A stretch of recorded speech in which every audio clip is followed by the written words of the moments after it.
bottom side of the map, whoever loses that fight is going to be in prime position to take the Otacon. So, could be a spot where EDG look to try to force. It'll put them on soul point if they grab it. This is now the timer to try and find something opportunistic for JDG. They get the stun down onto ZDZ, who already popped the dominance, but the supreme display of talent and stun from Scout means that there is no room for escape on the top laner of EDG. Oh, EDG now. What else can they grab? Because they're trying to go for this mid lane wave.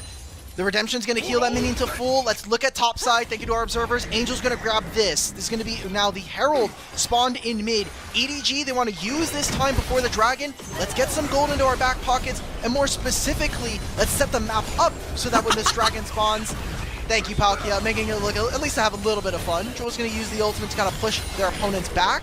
There's a lot of gold. EDG need to now spend this coming in. You can see the mind games there. Palkia was trying to see if he could drift into a knockup onto either Pays or Joel, at least burn a summoner spell, but Joel and Pays were quick with the fancy feet, not getting subjected to an unnecessary summoner spell burn there. They do lose out on the tier 1 turret. That does open up the map for EDG. And as you called out, we're coming up on the third dragon of the game in just a minute. 2-item Kai'Sa, 2-item Talia. This is that part of the game that I am the most worried here for JDG. We have had moments where Pays is seeming like he's doing a lot of damage, where Shun is in a strong spot. He has Profane Hydra and Axiom Arc. This has to be the pinnacle, the apex at which JDG tried to get an advantage back into this game. Nice seismic shove set up by Palkia and Angel. Decent damage onto Joel's health bar. He's below 50% HP now. But the Dragon isn't spawning for another 30 seconds, so there might be enough time for Joel to at least recall and spawn back on the map. Maybe he might be able to swap over to teleport and get back to the map quicker. I don't think so. He has Ignite right now. You have to change over his flash. I don't think he has a shard for it. He's going to walk it out of base on hits level 11 here. They're going to push on mid and then fade in the bottom side river, but they have no vision here. Scout is sitting there. Shun is waiting. Pays is going to now reconnect into mid lane. And EDG are getting buffeted out of the bottom side of the map. Look at JDG's control ward coverage here. Palkia forced to use the Unbreakable Will. That's a big ultimate being expended by EDG support. They're not going to play for this. ZDZ is now going to continue to push down on the top side. Pays don't get caught out. Angel's flash. Okay, mid turret's going to fall here in favor of JDG. Weaver's Wall will try to cut off the minion wave, but I think the turret is still going down on. Barely dodges out on the third Nintofo strike from Xiaoshu, but JDG get what they came for. Secure the tier 1 turret in the mid lane and are now forced to at least secure the third dragon while ZDZ. 여기 있었네. 토토 찾았다. 이제 가야지. 신발 신으세요. 엄마, 오늘은 서희가 엄마랑 같이 놀아줄까? 토토가 소희랑 있어줄 거야. 토토랑 잘 놀고 있어야 돼. 알겠지?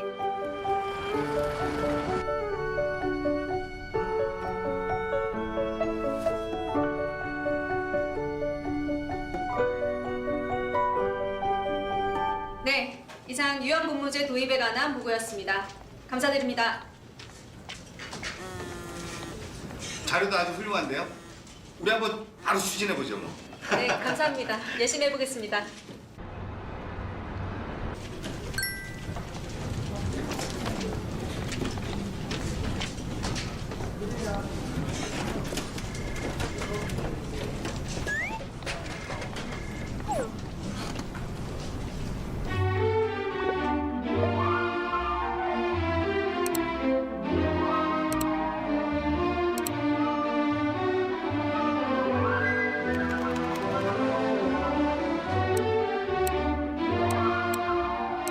토토는 어느 날 세상이 궁금해졌어요.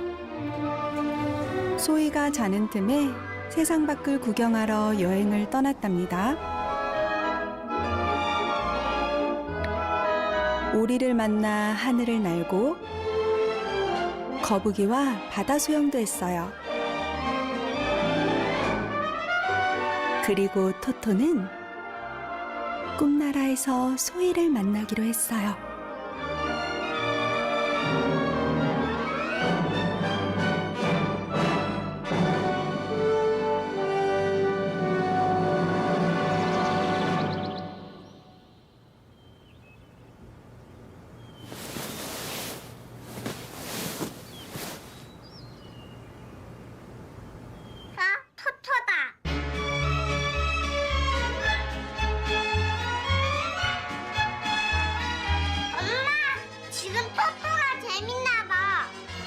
그럼 오늘 토토 대신에 엄마랑 같이 놀까? 응, 토토랑은 꿈나라에서 보기도 했어.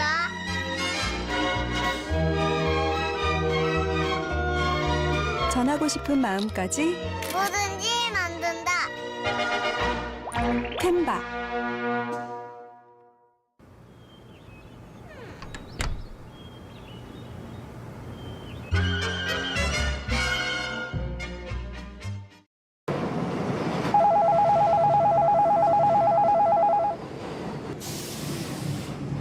시민 여러분, 오늘 하루도 대단히 고생 많으셨습니다. 집에 돌아가셔서 내일을 위한 재충전도 잊지 마시기 바랍니다.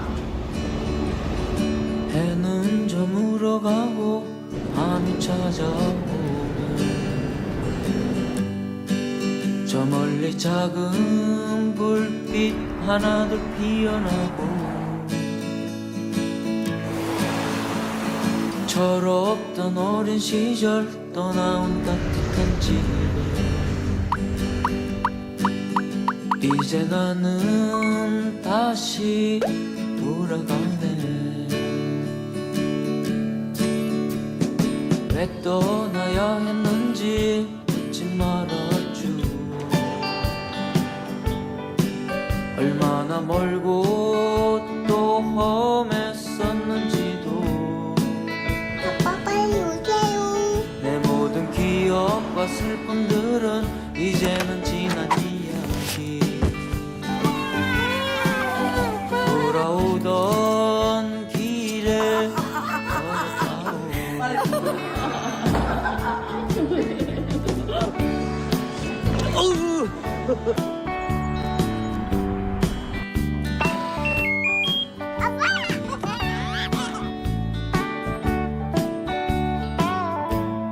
KCC 건설 스위첸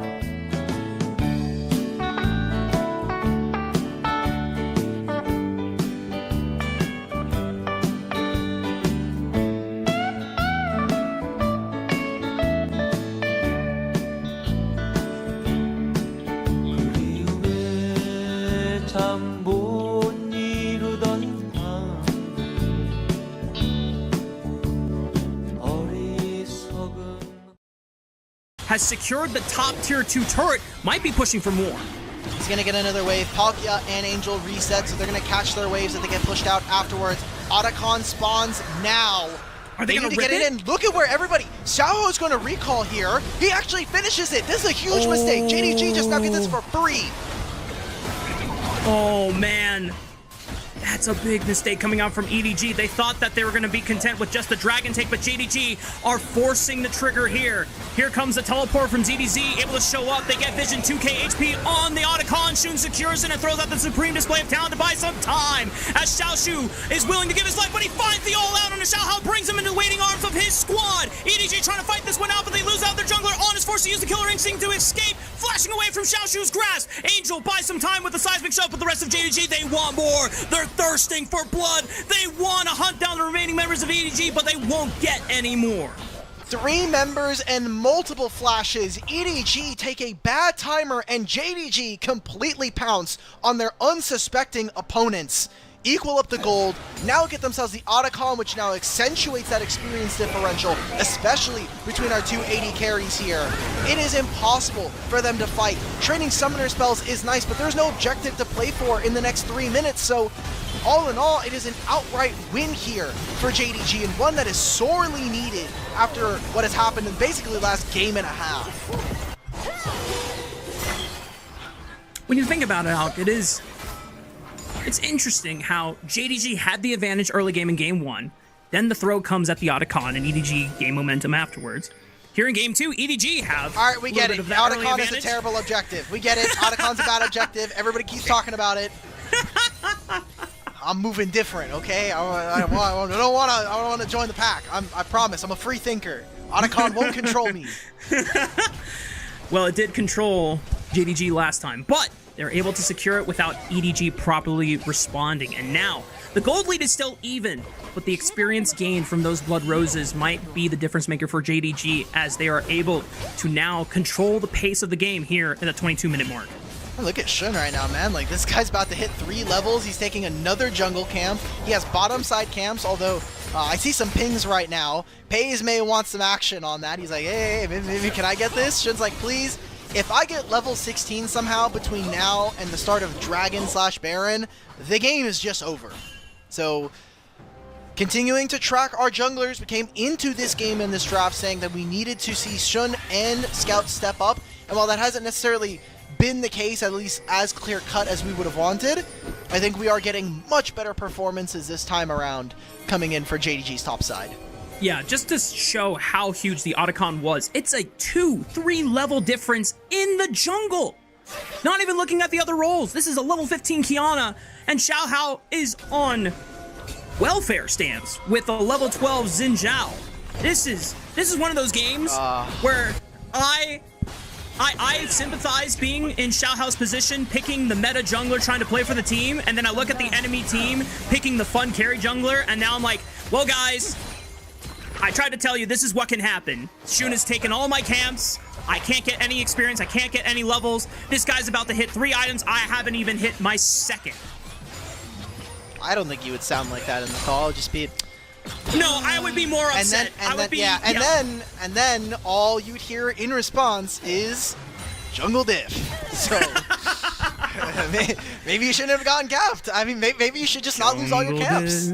Exactly. You got dragons spawning now in a minute. Baron on that same timer, and I want to pull up the mini map right now because you look at what's happening here. Look at these wards. There's absolutely no coverage here. Palkia gets chunked out again. And there's flanks here, there's flanks here, there's flanks here. Absolutely no coverage going into the river here for EDG.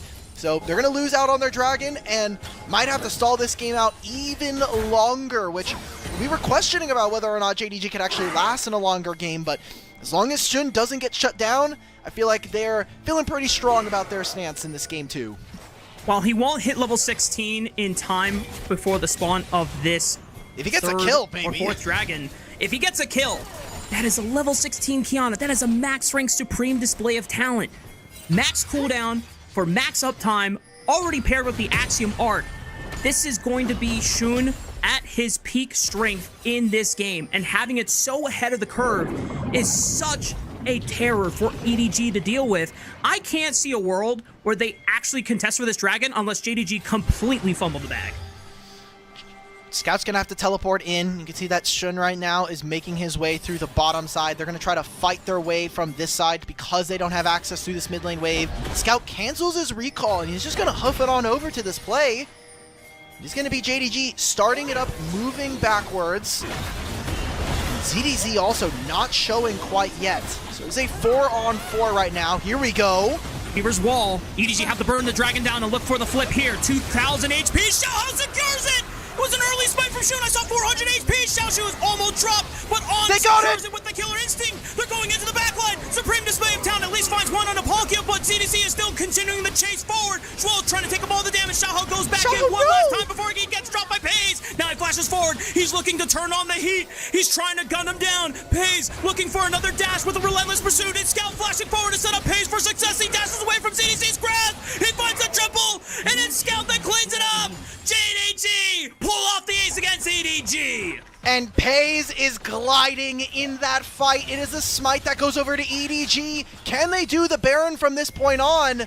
Scout doesn't have Tibbers, but it's going to be a teleport here from Zhuo. They're going to take this with multiple members, and by the time they finish this, all 5 of JDG will be rocking a Baron. A close fight there from EDG keeps them at least somewhat competitive in this game, and one step closer to a soul, but JDG have shown that they're a little bit sloppy around some of these objectives. I don't know if I trust them here in this game number 2.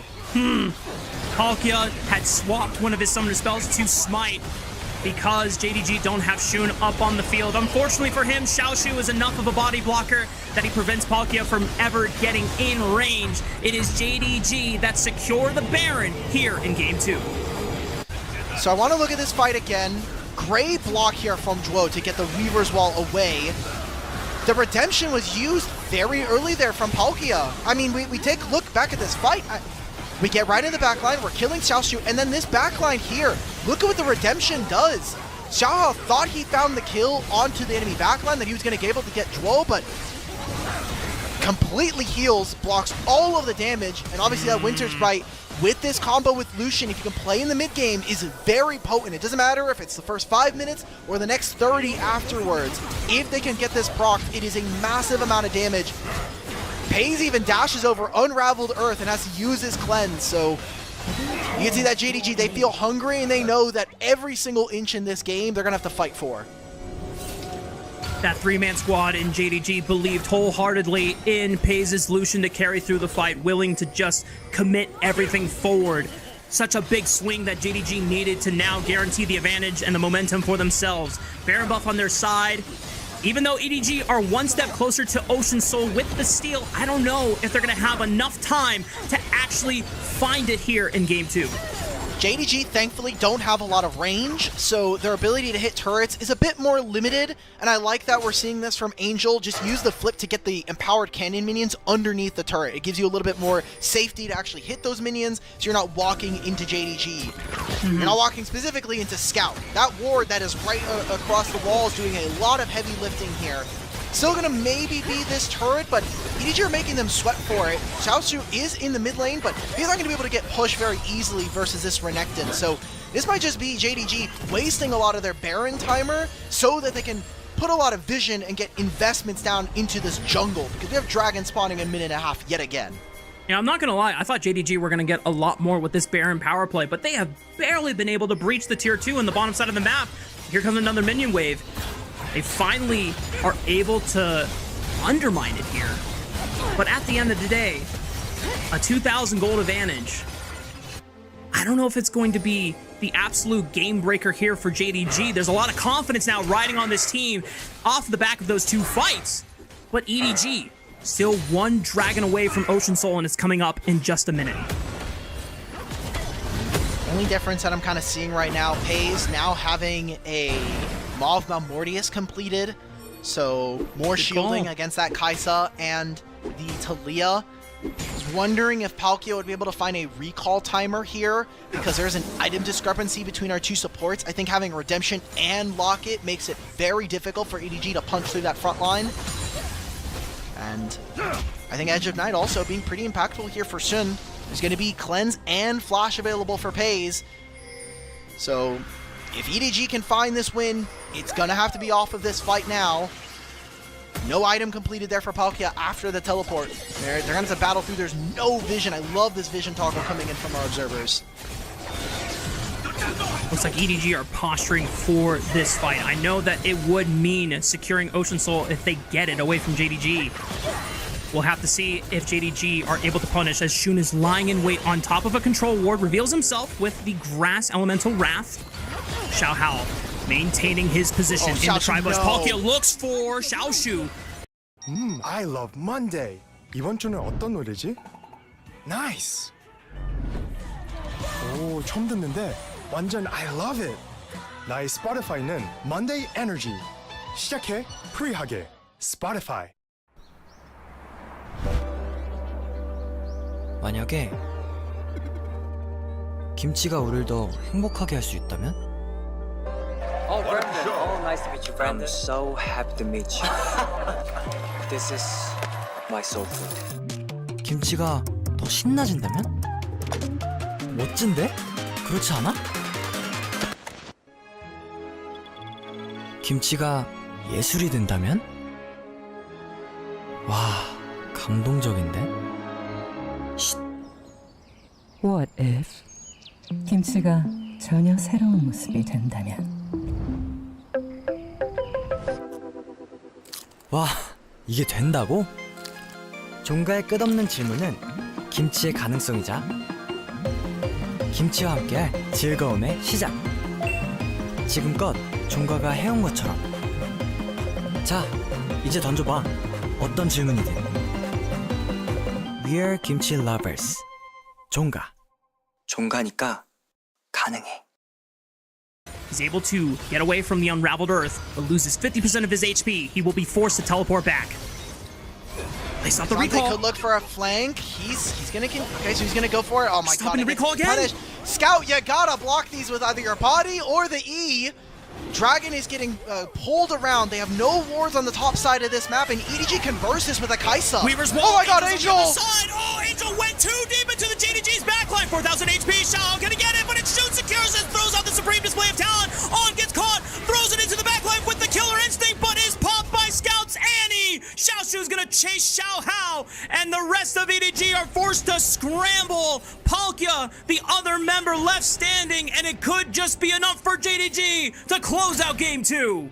Dwo just absolutely smurfed that fight, and it was with one basic ability, the Unbreakable, breaking the Talia wall and forcing him onto an opposite side of the fight. That is a massive win, and JDG, off of the jaws of defeat, find a victory here. It was getting dangerously close. Palkia flashing forward, trying to be the Hail Mary for EDG so that they don't lose this second game, but Xiao Hao might just not be enough here in a 1v4. Angel has respawned. One more Nexus turret stands between JDG and evening up the series. Paze dashes forward, forces Angel to flash. Paze goes forward with his own flash. On trying to step up and be the Hail Mary necessary for EDG. CDC, are they holding the line? He goes golden. Just a couple more piercing lights and the auto attack from Paze as he dashes forward with a relentless pursuit. Angel's forced back into the fountain. They're getting dropped super low. Pace, stop! No, Pace! Scout is too low on HP. They can't end the game. Look at Pace. I'm looking at Pace in the player cams right now. He's like, you know, I'm having a little bit too much fun. They got close to ending the game, and we got more game 2 action. We cannot end here quite yet, Rafa. Holy camole, JDG! Just end the game. Nope. Nope. We gotta squeeze. We gotta squeeze for a little bit more here. So we've got Baron spawning in 5. Rafa, summoner spells now missing here for JDG. No flash or cleanse for Paze, for Scout, or for Xiaoshu. There's still another 3 minutes before another Ocean Dragon spawns. But Alec, if that Fountain Death is what gives EDG the window necessary to come back in this game, just make it a 3-0. I don't know how JDG mentally recover. I know there are some hardened veterans on this roster, but that is such a devastating blow if that is the event that occurs after that play. JDG are still in control. They still have a 6,000 gold advantage. It's going to be tough. It'll be a tough look and one that they're going to have to bounce back from. Paze is still super far ahead, and we've talked about it that Shun has had a massive impact in these fights. He's looking to try to finish one more item. This is a huge flank coming in from JDG. He reveals himself with the Grass Elemental Raptors poking EDG members off. Doesn't throw out any crucial spells yet here. JDG maintaining their position, ensuring that EDG cannot step up to check vision for the Baron Pit. Shun is going to get his Edge of Night procced, maybe steal away a Krug. You can see that EDG are trying to poke and prod away at JDG's front line. Getting some AP now. Palkia? Palkia? Is he going to look for Shun? Palkia! He finds it with a knockup. Alan tries to look for the Killer Instinct, but not enough damage onto Shun's Kion, and now Xiaoshu is the one going forward. Weaver's Wall splits up JDG members here, but another great Unbreakable from Dwo's Braum stops the Weaver's Wall in its tracks. That was 3 ultimates used by EDG, and they got nothing from this play. No ultimates, no summoner spells. Dwo's even going to swap over to Smite here. He will not have this for the Dragon, but EDG can have no say over this topside objective. It's going to be the Baron Nashor going over to JD Gaming. A little bit of craziness from JDG as they tried to look for the base end just a few minutes ago. And while the game could have ended and now has been stalled out, JDG once again have the tools necessary to close out this game 2 and even up the series.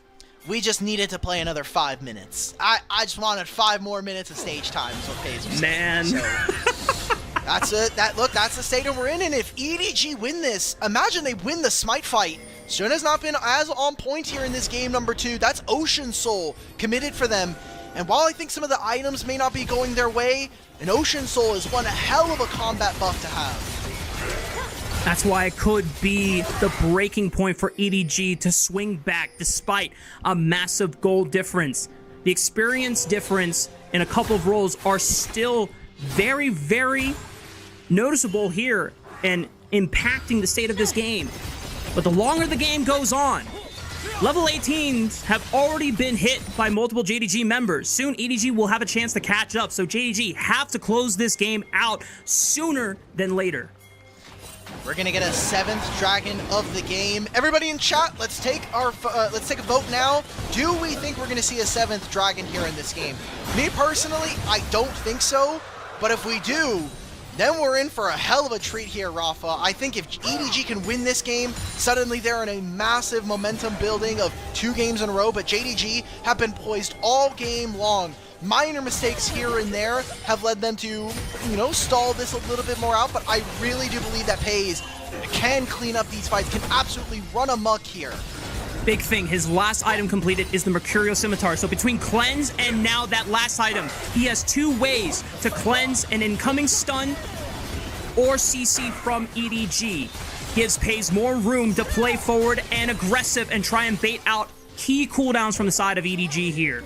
Yes, 75% crit chance, no Infinity Edge either, so really just trying to stay alive for the most part. Also the magic resist you get from these Merc Sims means that his opponents are going to do just a little bit less damage. It'll be the mid inhibitor falling, it'll be the bottom lane inhibitor falling as well.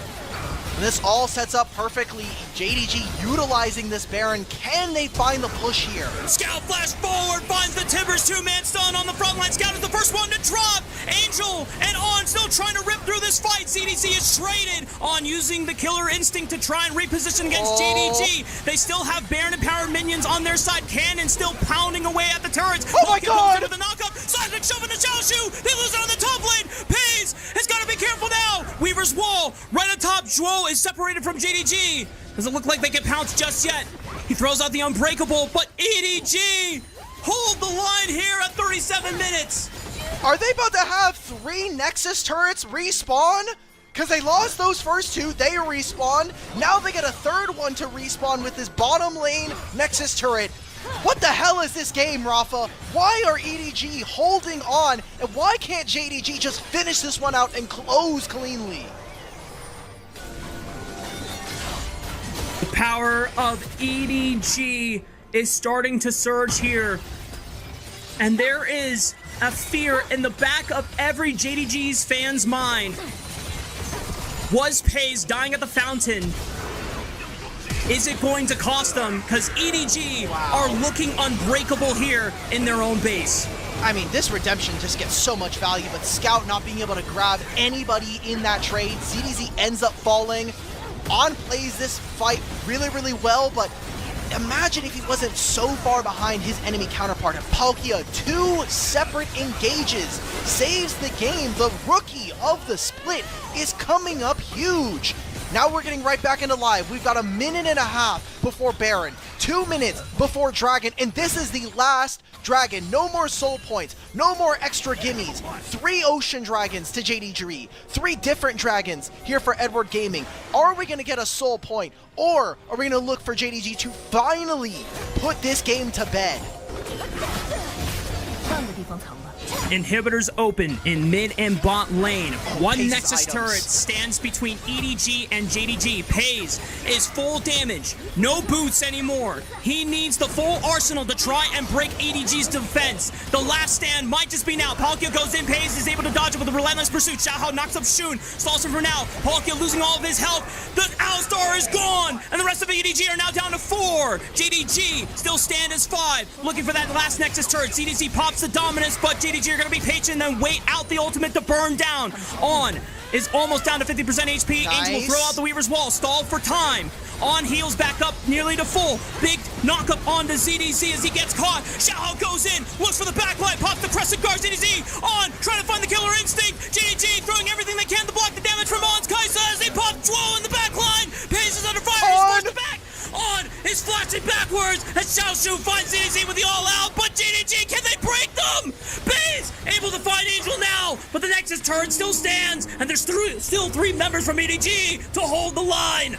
Okay, the Nexus is about to respawn in 20 seconds! Knock up from Xiaoshu! On It's not enough! No way, FaZe! It's just FaZe and Scout! It's just FaZe and Scout! Palkia's back! On! Can he Nexus be is the about to hero? respawn! Can Palkia find the knockup? It's on the 2, but he gets popped. Scout just needs one more stun. FaZe, they lunge forward! Hit the Wait, it's gonna Nexus! JDG finally win game 2! Can JDG not do this to me? Please! Like, there's no reason for us to play such a close game for absolutely zero. We're really trying to stretch this one out. We are teasing our opponents, giving them avenues back in. I don't know if JDG are just trying to see like how far away they can get away with, you know, some hands checks here, but very sloppy game. A refusal to win from JDG and almost an outright refusal to lose coming in from Edward Gaming. I swear, these two teams are going to be the death of my voice tonight, Alec. My goodness. Really trying to push the limits here on Summoner's Rift. Credit to EDG for holding out as long as they could. And it just puts... 구독자 수가 자산이 되고 좋아요가 돈이 되는 세상. 눈에 보이지 않는 게 언제부터 자산이 되었을까? 뭐 세상이 그런 세상 아니겠어요? 그리고 또 한 번의 새로운 세상이 이미 열렸다. 미국 홍콩 스테이블 코인 법제화 추진.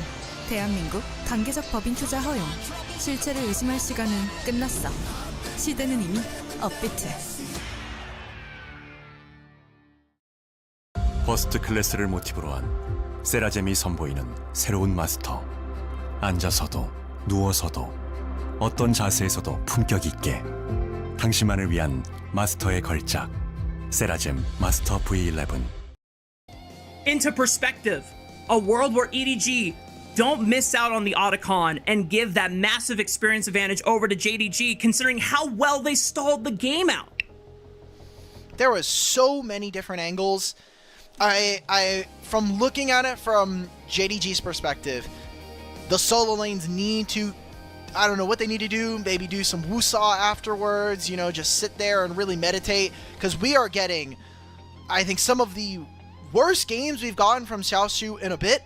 I don't think there was many angles for him to play a lot of these fights as the Cassante later on, but they are not putting pressure onto the AD carry of EDG, and for their opponents, imagine if On wasn't falling behind in the early game, if he wasn't in the mid game down 20, 30 CS versus his counterpart.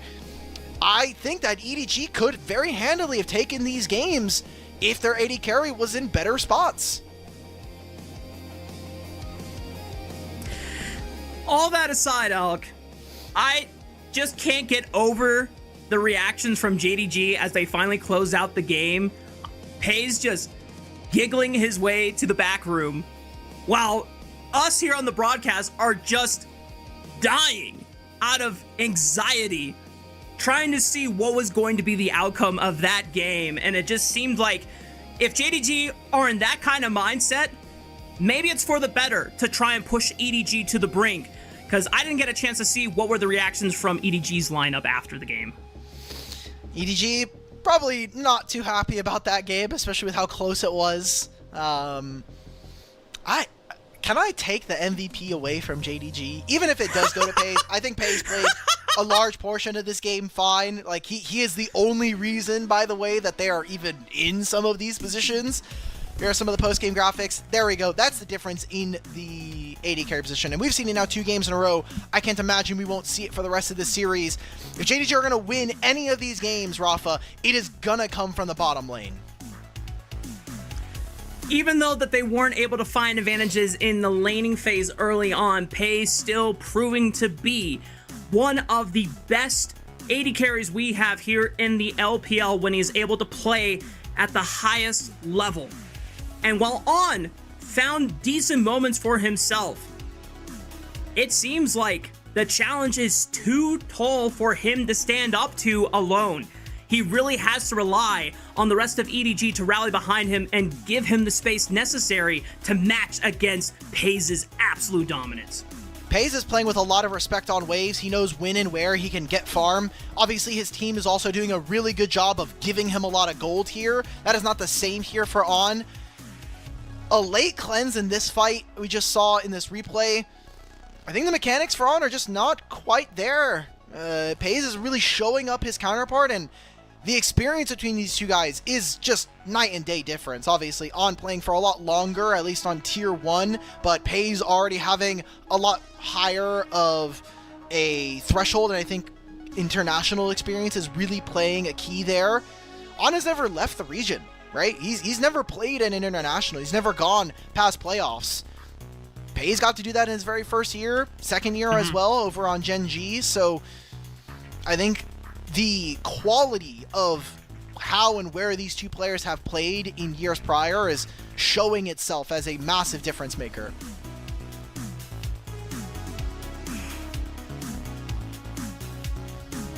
I'm so mad. JDG, like... Yeah, we got to cast another 10 minutes there. I'm glad for them that they were able to finally close out the game. But man, it did not feel like it had to be this difficult. Maybe EDG were just that too hard to break through.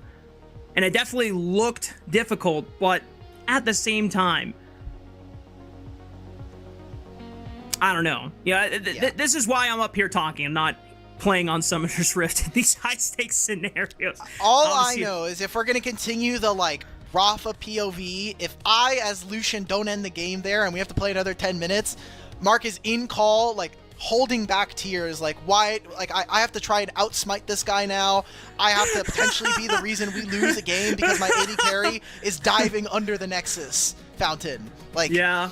What are you doing, bro? I would have gotten it. You know, we would have been playing for another 8 minutes there for no reason. But JG are able to close out. I think very important for them in this series, not just to find their first win here, but to not have to potentially have to now reverse sweep going into the rest of this one. Yep. It shifts the momentum of the game back to an even state. And JDG, at the very least, avoided the disaster scenario where that fountain dive did not end up costing them and putting their backs against the wall in a 0-2 deficit for the rest of the series. JDG, as you called out, MVP probably is going to go to FaZe, even though he made me want to pull my hair out and extend the game for another few minutes. Rightfully so. I think the only person who would have maybe gotten an MVP is either Shun or Zhuo. Zhuo obviously being a little less impactful, but a lot of those Unbreakables ended up turning fights, especially around picking Angel multiple times here in this series or in this game. So a great MVP for FaZe, one that we're gonna have to continue to watch as we get through the rest of this series, and maybe more games like that. So maybe. We're definitely going the distance with this one, as now both teams are tied 1 game apiece. We'll see you on the other side as we get ready for Game 3. Hey everyone, I'm Sajed, ADC for Dark Zero in the NACL, and I'm here to break down this FPX backdoor and our Pro Diff deep dive.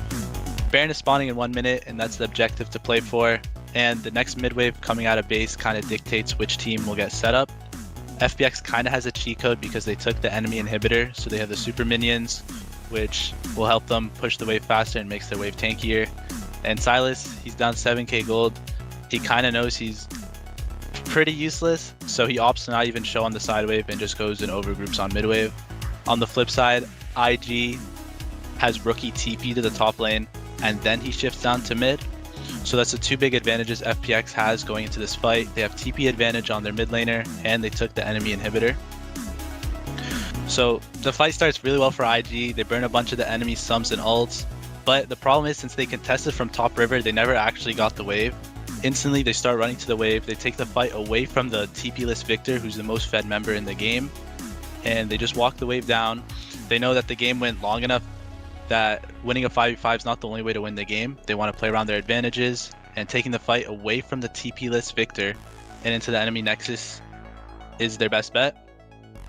IG made the mistake of over chasing into the enemy vision, and they never actually caught the wave. So FPX is actually able to just hit the nexus turrets and threaten an end. Gala never recalled. He opted to just walk to his nexus. Maybe he thought it was faster, but he never actually gets the impact the fight, and FPX actually does get the backdoor off. So in the end, it's really important to know what your advantages are in a game and just playing around them. FPX did that very well from a losing situation and actually won the game off that. Thanks for watching. You can check out one-on-one coaching from me and other pros at prodiff.gg. To stay up to date on everything LPL English, follow at LPL_English on Twitter, and make sure to catch the games on LPL's English Twitch or YouTube. We'll see you next time.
Vamos, what's up, y'all? We're getting ready for game 3. If you are just tuning in, I'm sorry, guys. You missed a hell of a game 2.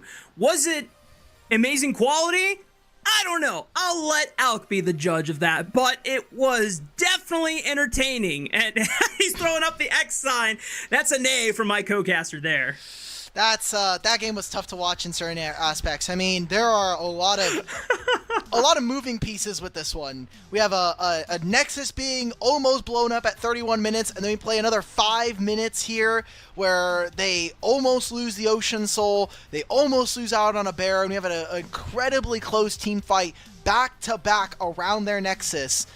And for EDG, something that they're going to have to tackle with, and we'll see maybe if it's addressed through the draft and how they're looking for AD carries, but An has been getting completely gapped in the 1v1 versus his enemy opponents. So how and where EDG look to address this issue is going to be something that really I'm going to be tracking throughout this series. And I think it's fair to say that An isn't playing bad. He's playing well for his team, but Paze is just on a whole other level. This is an MSI champion that you're trying to match up against, and Paze is reminding the world why he was world class during his time with Gen G in the past. And while the struggles on this JDG roster have been up and down over the course of 2025, he's showing up huge just in time to help give JDG everything they need to make it over the finish line here against EDG. And it's gonna have to come off the back of really continued strong performances from Shun. I will say that he is making a lot of early headway in a lot of these games, but his team in the mid game, and especially around objectives, is not stepping up when they need to. I'm still looking for how Zhuo is going to have continued performance in this series, and whether or not we can even really expect Scout, because now I that first Akala game, willing to give him a pass for some of the moments in that, but this Annie game, a lot of moments where I don't think he was as impactful as he could be, or really getting the most out of the champion in Annie. So gonna have to see. And this is around that time in the series where Scout started to take a slip in performance, where he kind of lost some champions and suddenly he's out of the game and out of the series. I mean, this champion is so limiting when your flash is off cooldown, because then you don't have nearly as much breathing room and opportunities to make that guaranteed engage for your team.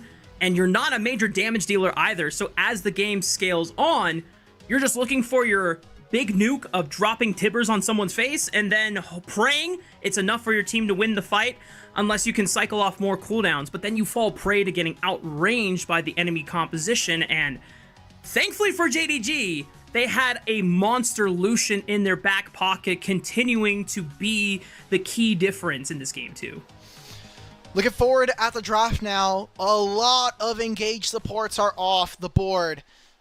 The fact that we had a Braum there, I think very important, because Rel is one of the few that is left. Rakan as well, two champions that I think were really, really impactful for each of our supports. Palkia with the Rel and Zhuo with his Rakan throughout the regular season. So after this game, regardless of who wins, I'm looking at these two supports who, different trajectories, but main identity has been engaged. What are they going to be reaching towards? We've seen a lot of Elise support in Game 4 and Game 5s here. We haven't gotten the appearance of Bard quite yet, so if you have Paze and he's performing, how quickly are we going to be jumping onto Enchanters and those hyper carries? Or even just pure disengage. 어서오세요. KB 국민은행입니다. 사회초년생이어도 투자는 프로. 케이버쌤, 포트폴리오 보여줘. 동생, 시간도 없고 챙길 것도 많지만 KB 전문가가 있어 자산은 잘 크고 있죠. 은퇴하더니 이제야 몸 생각하네요. 건강해야지. KB 덕분에 황금빛 인생 시작인데. 모두의 자산 관리도 KB죠. 국민 모두가 잘 살 수 있도록 국민 모두의 꿈을 키우는 은행, KB 국민은행. 늘 그랬지. 날 죽이지 못하는 고통은 나를 더 불타게 만들 뿐.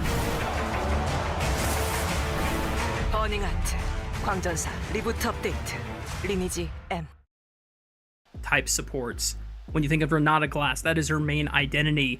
Hell, if you go down the carry route and bring out something like a Zyra of the Old, that would just be like super, super deep in the pocket. But we'll answer that question most likely later on in this series for Game 3, as you called out. Those supports still available as engage options. They continue the ban on Nico and Rumble on red side.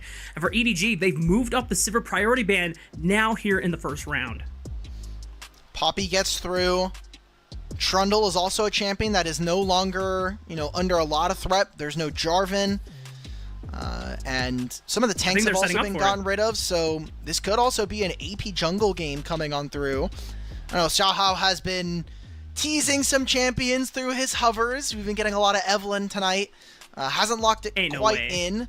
So what is JDG's last ban? I think it's been surprising that neither of our teams have felt comfortable with a Nico ban, even EDG banning it on blue side in one of our games. So here's the gambit that is being thrown out. EDG preemptively banned Shun's Kindred, which not only is a signature champion for our jungler here on JDG, but also a great answer into Trundle historically. They don't go for the Trundle right away. They're waiting to see what JDG is going to fish for in their first opener as EDG secure Rise for Angel. There's that support priority, and Xayah hasn't been taken. We could just get a Xayah Rakan, make it easy for Paze and Jewel to play.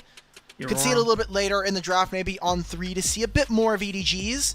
They're going to get that Aurora, so very easy and clear burst damage coming on through, and something that allows for Scout to have clear early impact. And it's not about utility, it's about taking down one of these carries. But he has to be acting quickly, because versus this Rise, you're going to be on a bit of a timer here especially.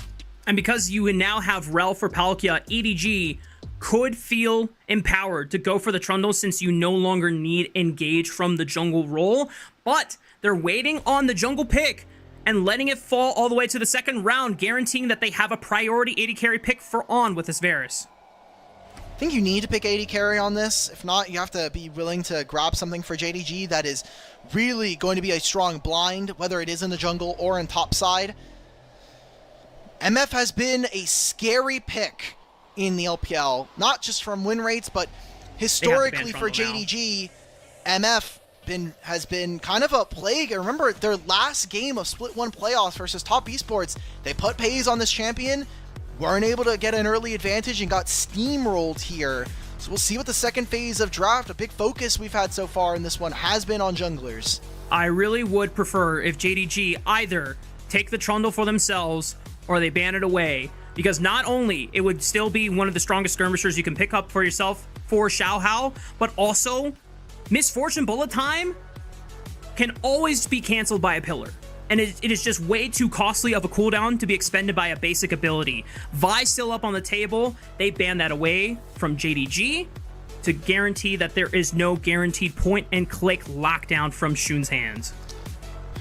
If I'm Xiaohao, I could be thinking about Nocturne. I think making it so that JDG don't have easy ways of being able to use the ultimates, right? The bullet time's really hard.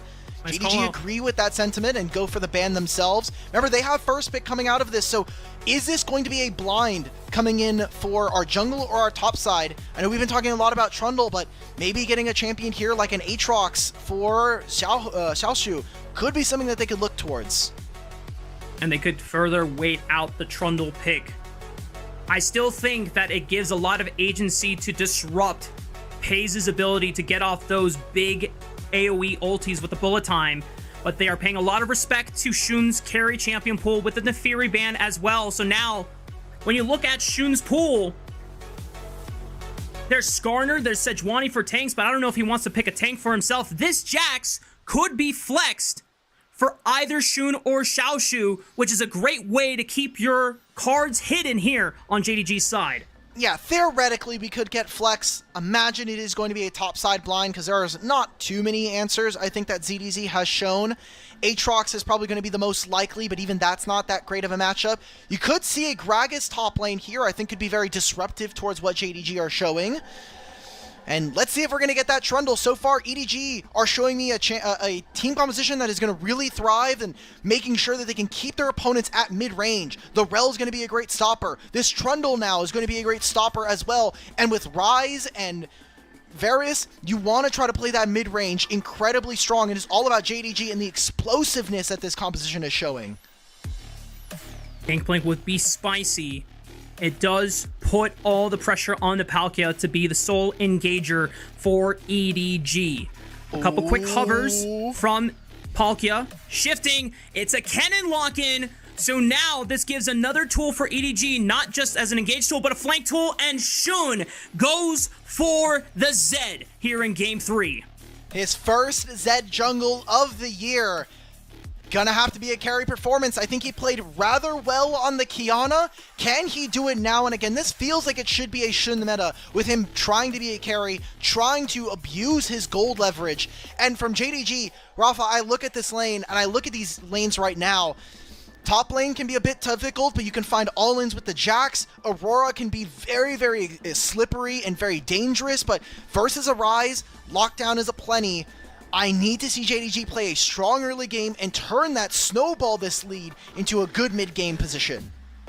Just like in Game 2 we saw with the Kiana for Shun, once he was able to get access into Xiaohao's jungle camps, he wasted no time in just pulling a massive experience and gold advantage, counter-jungling, and constantly poaching resources away from Xiaohao, giving Shun the tools necessary to be significantly larger and a much more influential factor for these team fights. It seems to be a repeat of that Game 2 formula now, but we'll see if EDG have what it takes to strike back against JDG.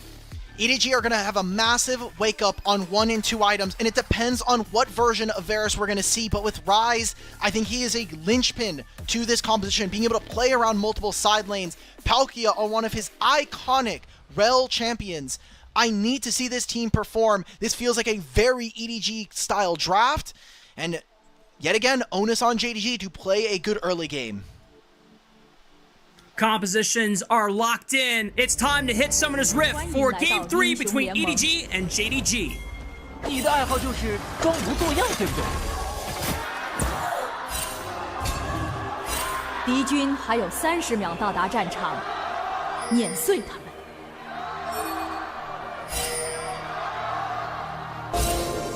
We got some time here, Rafa. Can we talk about the historical precedence of this series? Not just internally, but we haven't seen it through the regular season, and obviously there's a coaching staff change starting off Split 3.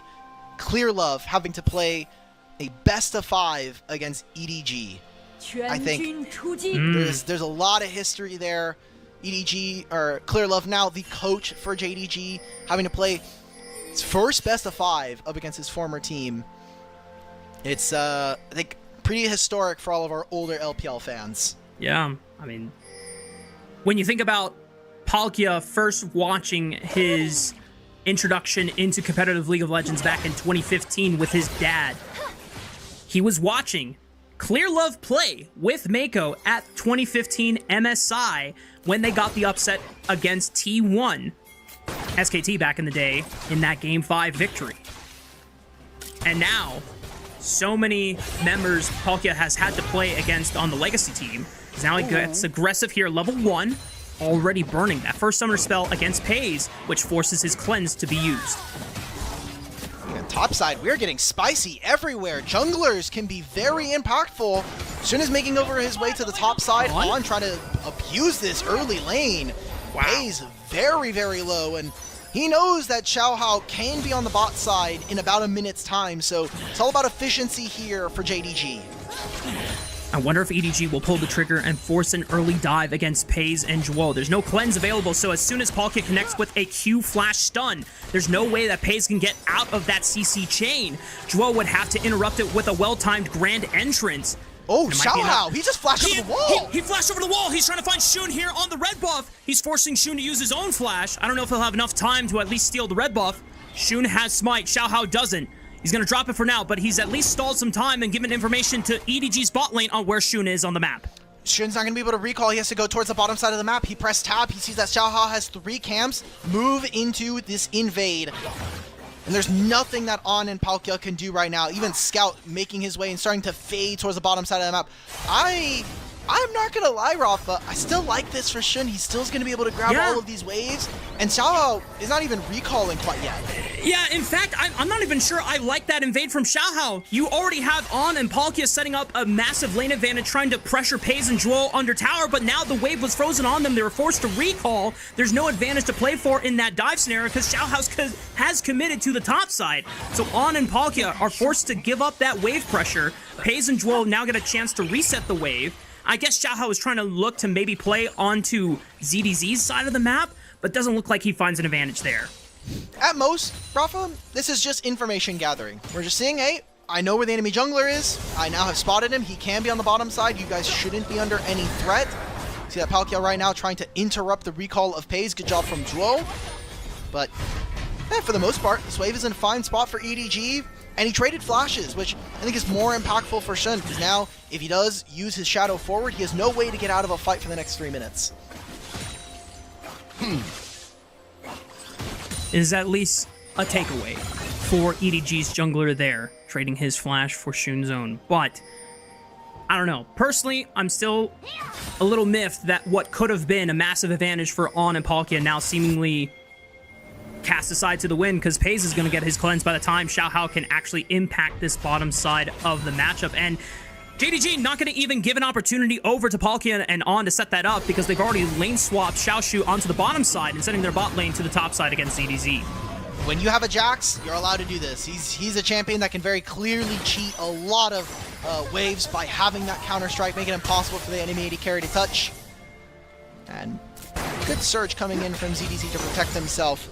We look back at the jungles though, Shun is still doing pretty fine for himself. He got double longsword, he just got his second respawn of those raptors. He's now gonna move into the top side jungle with Duo at his back.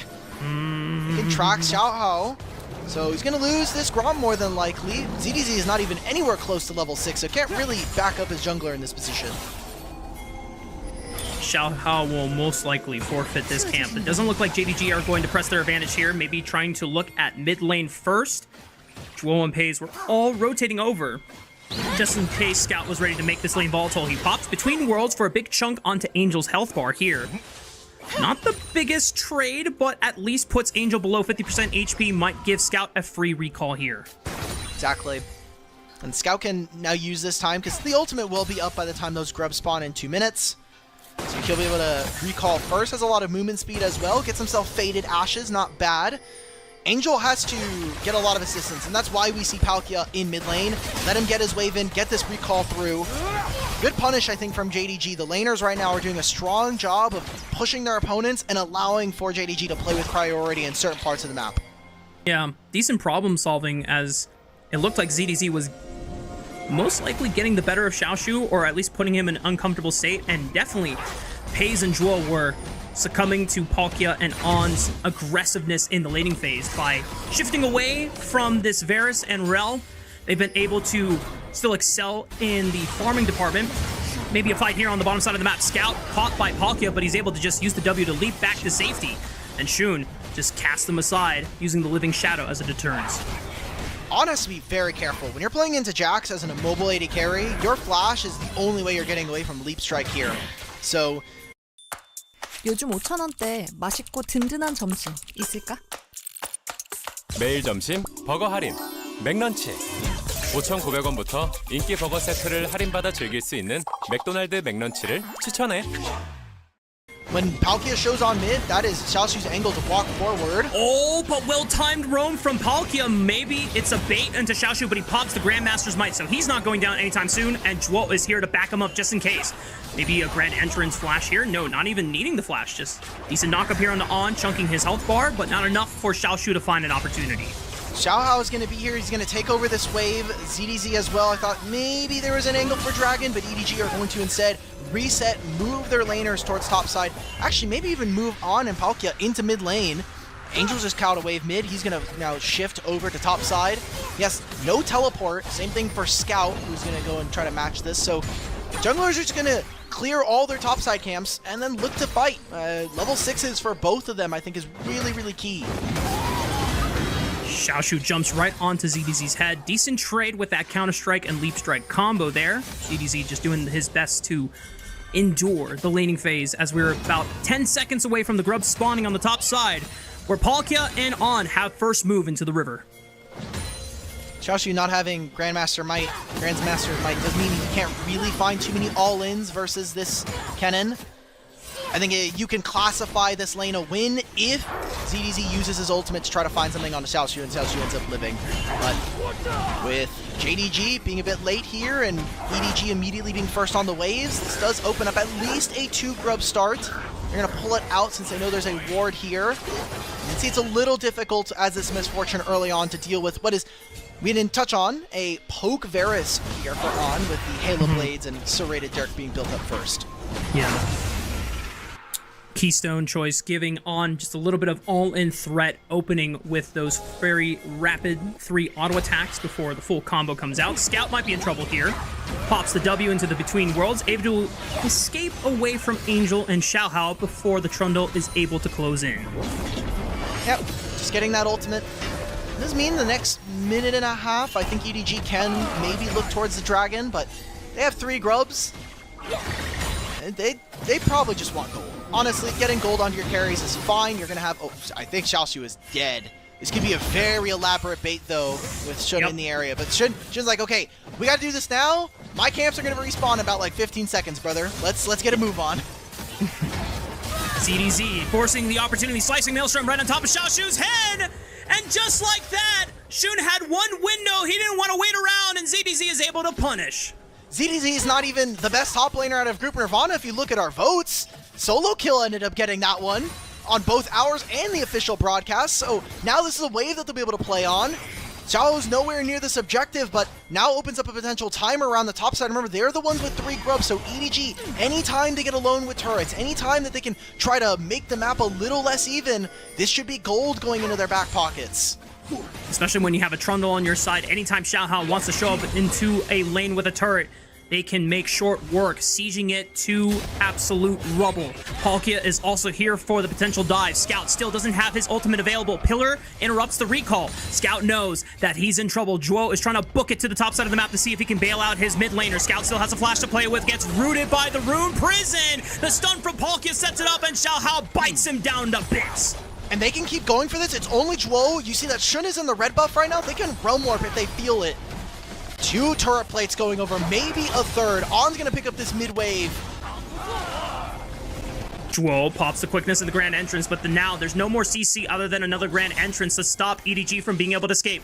Shun is starting to close in, but who does he want to look for with his Death Mark? He's got to be careful because he cannot overcommit. Otherwise, you have Rune Prison and stun from Palkia to worry about, and Shun wisely decides not to commit. How much more does Xiaohao get? Because Angel's actually walking all the way back to base. He wants to catch this next wave. This could be the death of him. Okay, gets an teleport immediate coming teleport. in for Palkia. All right, he clears the minion wave, so this is fine. Angel really needs to be able to get a reset, and he has to not spend any of this gold, and we still have Dragon available on the bottom side of the map. Our team's starting to avoid this as we're just playing the other side, trying to get ourselves gold and experience.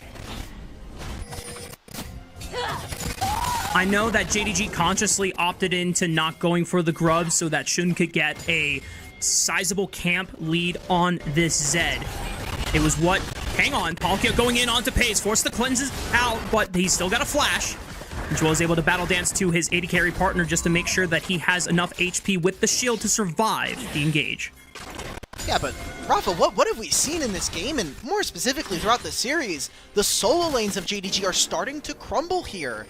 There was that solo kill onto Xiaoshu, so then that allowed for EDG and the rest of the team to make that play on the top side, give them some alone time on that top tier 1. They find that pick onto Scout, which then obviously opens up some time there, so I think JDG, they need to be able to reinforce themselves. This is Xiaoshu getting at least a turret plate back for himself, but he does have teleport, but he's a lot weaker than a Kennen going into a team fight.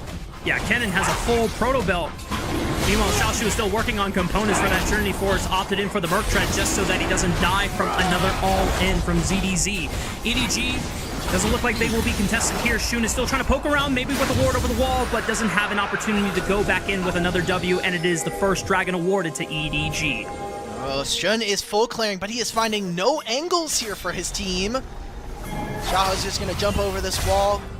Does take a fair amount of damage and HP out of Xiaohao.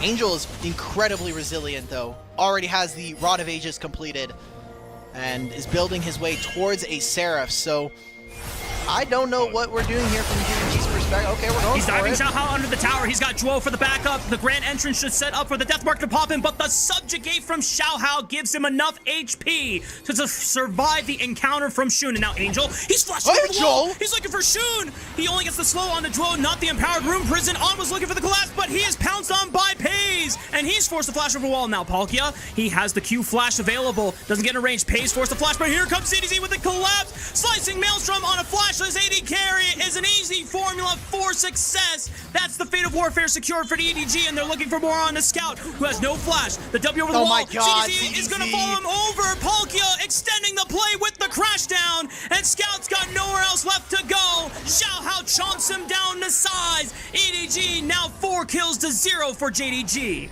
And that started with Shun trying to find Xiaohao. Xiaohao resets, able to move in, and even showing off some love for a former rare Adam. EDG can do no wrong so far in this early game. They're getting kills, and now punishing JDG trying to overextend and find a pick. I mean, you said it best here, Rafa. Subjugate, chomp.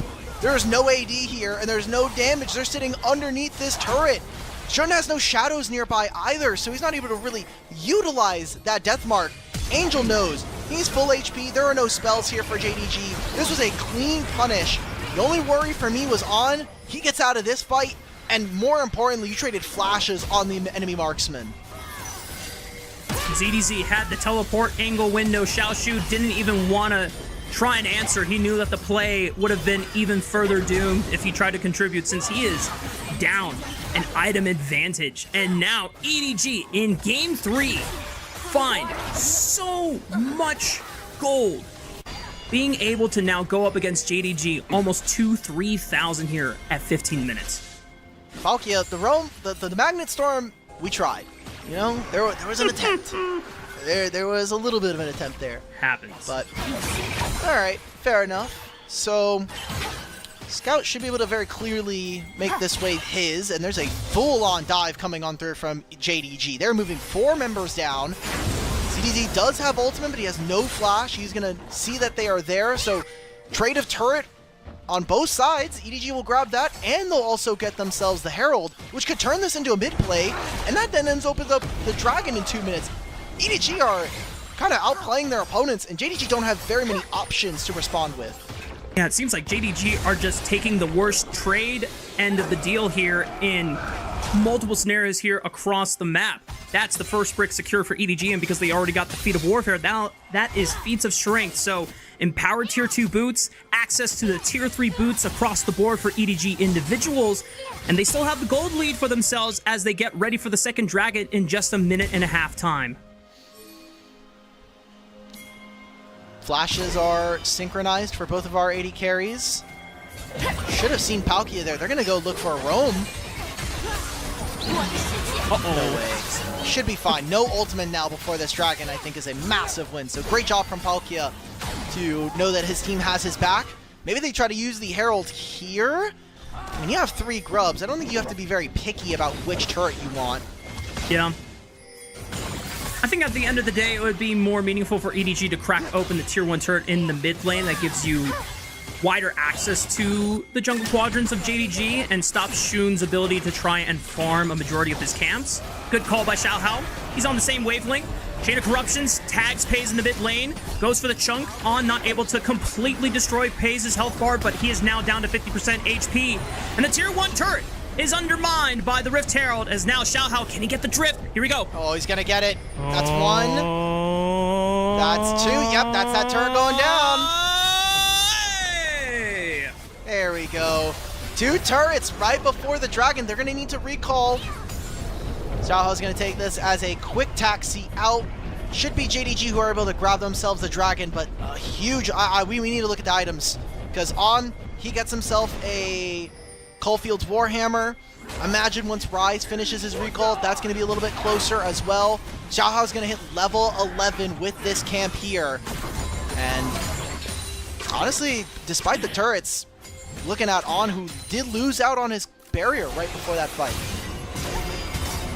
Went for the chunk on Pays, but he didn't really burn anything meaningful from JDG's AD carry. Still has the flash and the cleanse available for this fight if they want to use it. EDG are the first ones to start up this second dragon of the game. Rest of JDG don't really have great positioning or posture set up to contest them, so it just looks like it's going to be a guaranteed objective as Shun is already booking it to the top side of the map.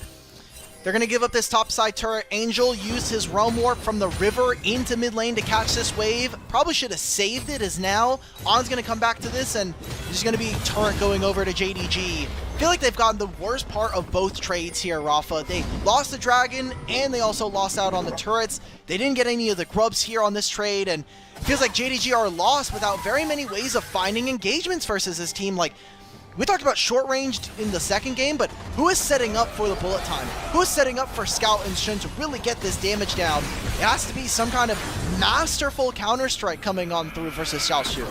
And check this out. We have noted, especially with Cubby pushing a lot of the notice on Redemption Rush being so prevalent in support meta. Zhuo went for a Mikhail's Crucible first, so they won't have it available.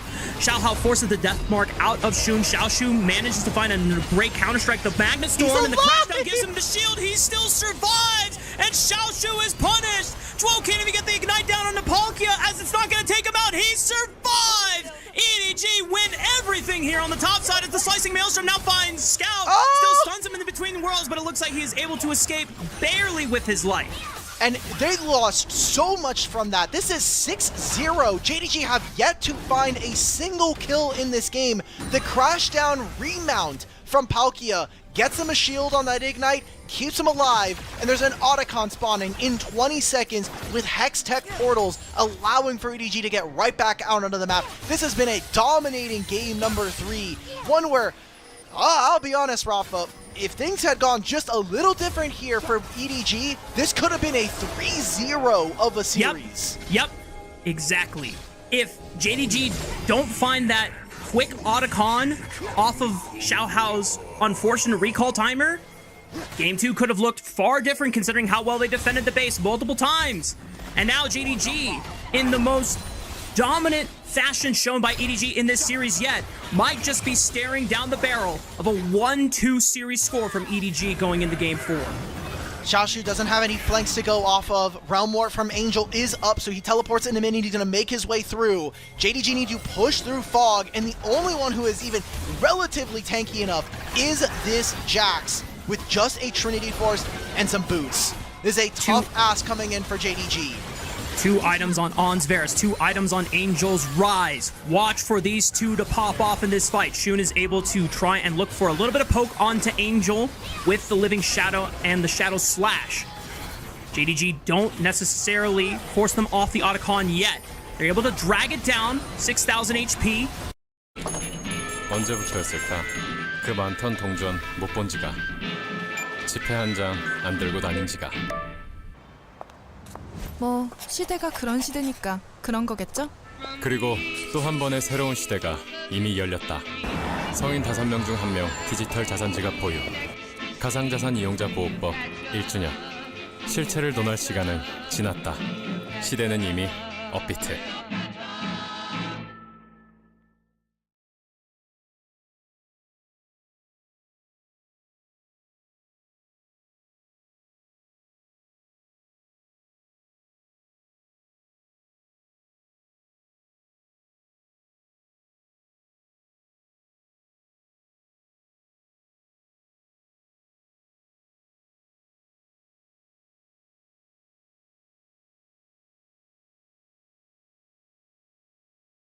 Almost 5K, 4K. It's getting closer to the point. Shun, does he want to tango forward? The Realm Warp is coming in. Oh, it's the flank from ZDZ, and Xiaohao secures the Otacon, and now they can look for the fight. Shun is split off from the rest of his carries. Rest of JDG try to fend for themselves on the right side. Bullet Time rips through the front line, but doesn't do any damage. Pays is forced to flash away. JDG completely collapsed at the Otacon pit, and EDG are there to write down their names on their tombstones. Oh, let's go, Angel. Flash forward. Let's get a triple kill for him. Oh, getting the movement speed. There it is. Spell blocks. One more overload. Not in yet. Okay, Pace throws out the Angry Bee, is able to walk out this one alive. But Alk, it is 10-0 for EDG here in Game 3. And I want to watch this fight back because there were so many crucial small mechanics that we saw throughout that fight. No redemption available for Palkia the entire time, but Zhuo is sitting on a Mikhail's Crucible that gets absolutely nothing done, maybe minus a 250 HP heal. The Otacon goes over. Look at Shun during this. He uses his W. It stops here. What's going on?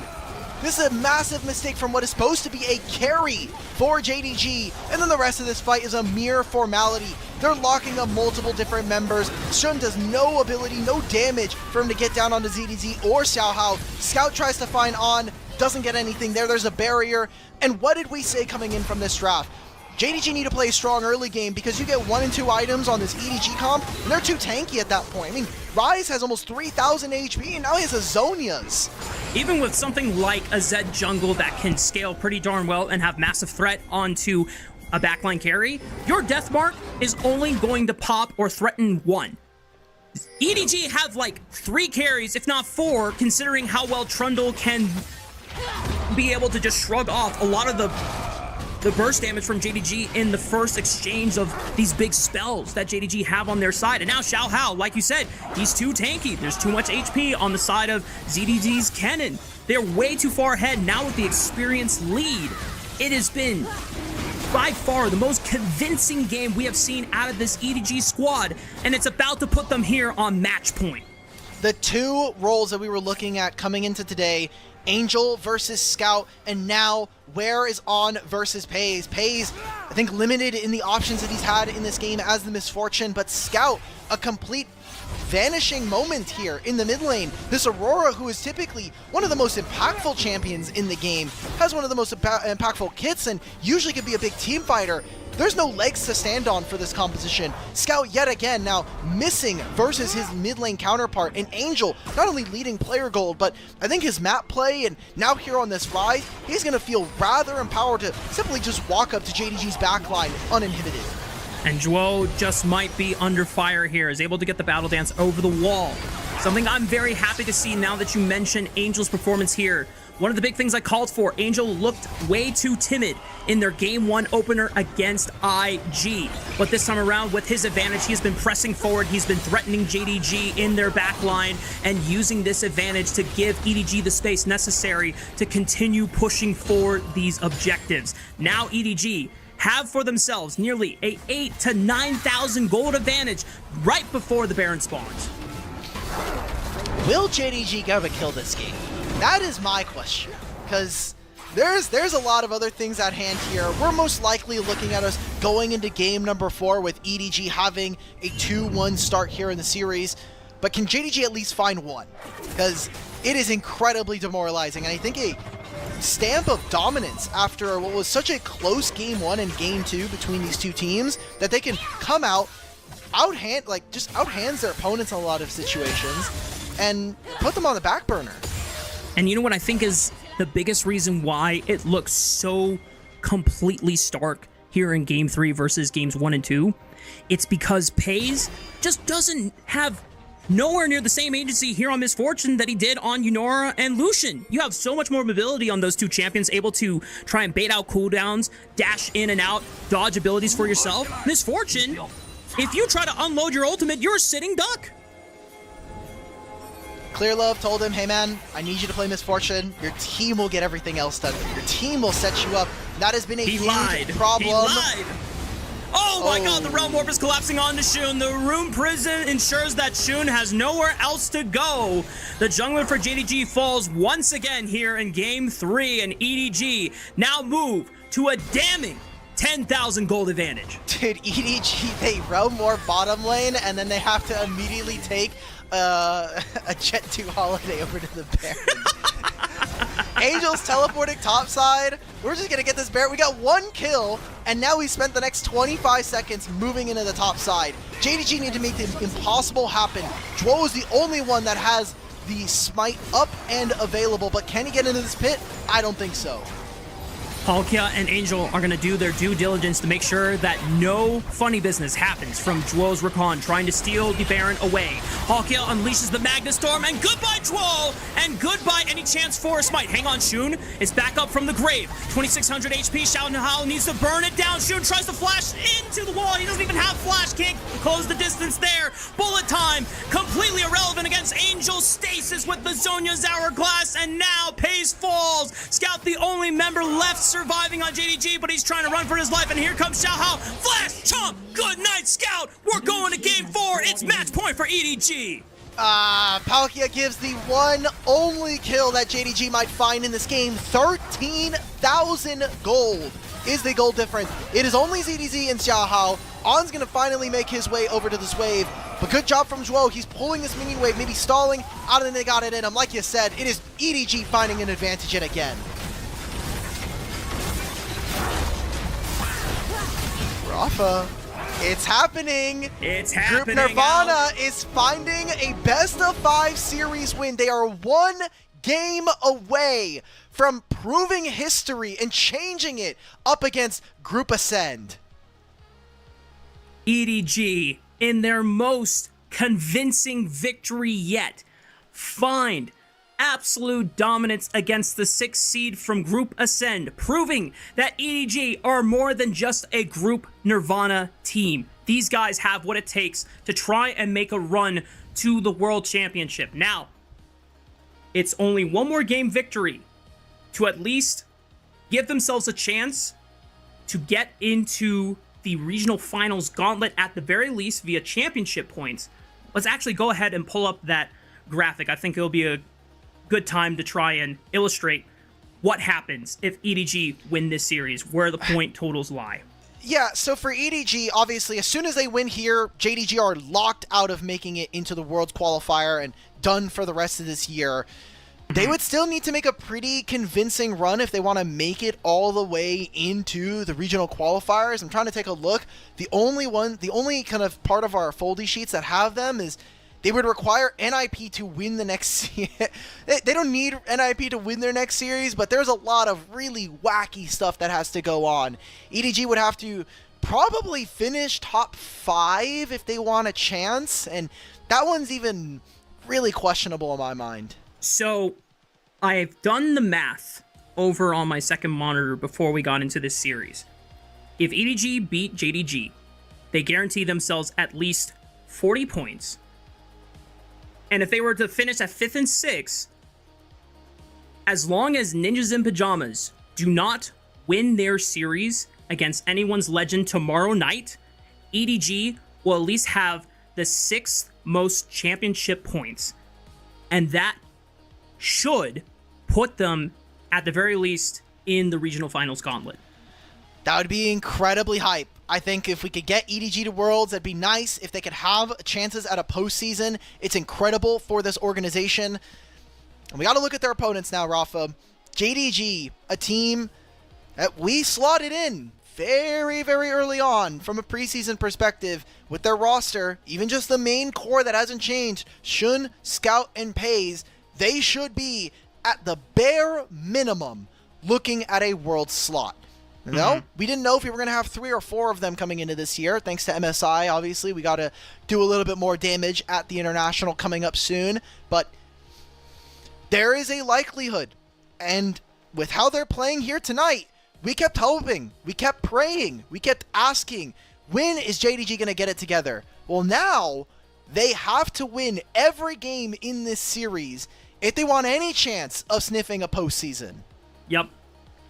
A reverse sweep, well, technically not a reverse sweep, but a comeback from this point to push it to all the way to Game 5 and winning in that final game of the series would at least give JDG not only enough points to contest Ninjas in Pajamas, even if Ninjas in Pajamas made it over anyone's legend to the next round, and it would still be up in the air, but then EDG would not have a chance to go forward for a chance to run to Worlds. And when you consider the caliber and the resume on this roster, you already said it. International appearances was the expectation for this roster at the bare minimum. The fact that it could just all end tonight in a disappointing end, I think that just speaks volumes about this roster and this org. And we have to start talking about the impact this has on some legacies. I mean, Scout has had a couple years now where he's been decent enough to carry his team to internationals. Maybe not all the pieces around him, but if we're being honest, Scout this year has looked terrible for the pedigree of player. And even if we take away the resume, his play has not been solid. He's looked like a bottom half mid laner almost all year long. And when this team wins, sometimes it comes off the back of him performing, but when we have seen this team lose a large portion of the time, it is Scout. Scout's looking bad. This has not been Xiaoshu's best series by far, so this is probably the worst time that we could get this kind of performance and this level from JDG. They need to be able to lock in. They need to be able to find some manner, some concentration, some kind of way to dig back into this series, rely on that experience from a lot of their players. Otherwise, that's 2025 gone and wasted for them. Something I'm curious about going into this game 4 now that JDG's backs are against the wall here. Wink was seen arriving to the studio alongside Jewel. Obviously, they brought Jewel in.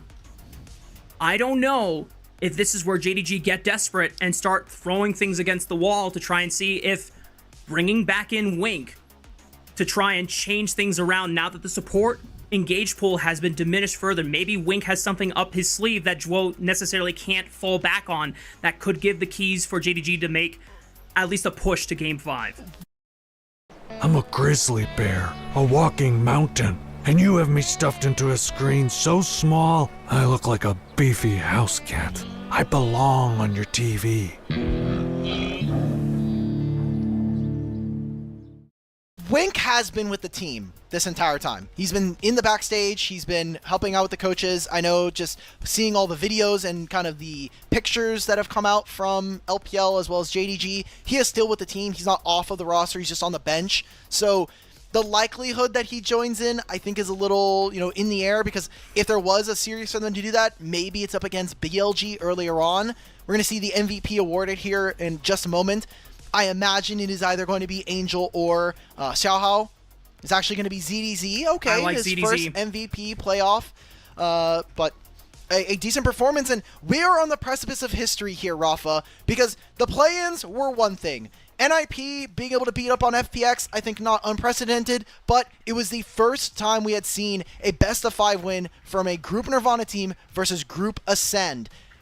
But play-ins are a lot different than the playoffs. And this would be a second win, and one where it is the first time in playoffs history for the LPL, in the short time we've had Group Nirvana and Ascend, that Nirvana ended up taking a win here. EDG, 1 game victory away from making history. 1 game victory away from pushing their chances further into securing a chance to make it to Worlds, either through the regional finals gauntlet, and at the very least, 1 step closer here in the lower bracket. We'll see if JDG have what it takes to bring us to a game 5, or if EDG are the ones triumphant at the end of game 4. We'll see you on the other side of this break.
Welcome back, gamers. We're getting ready for Game 4 between EDG and JDG. It is match point in favor of Edward Gaming.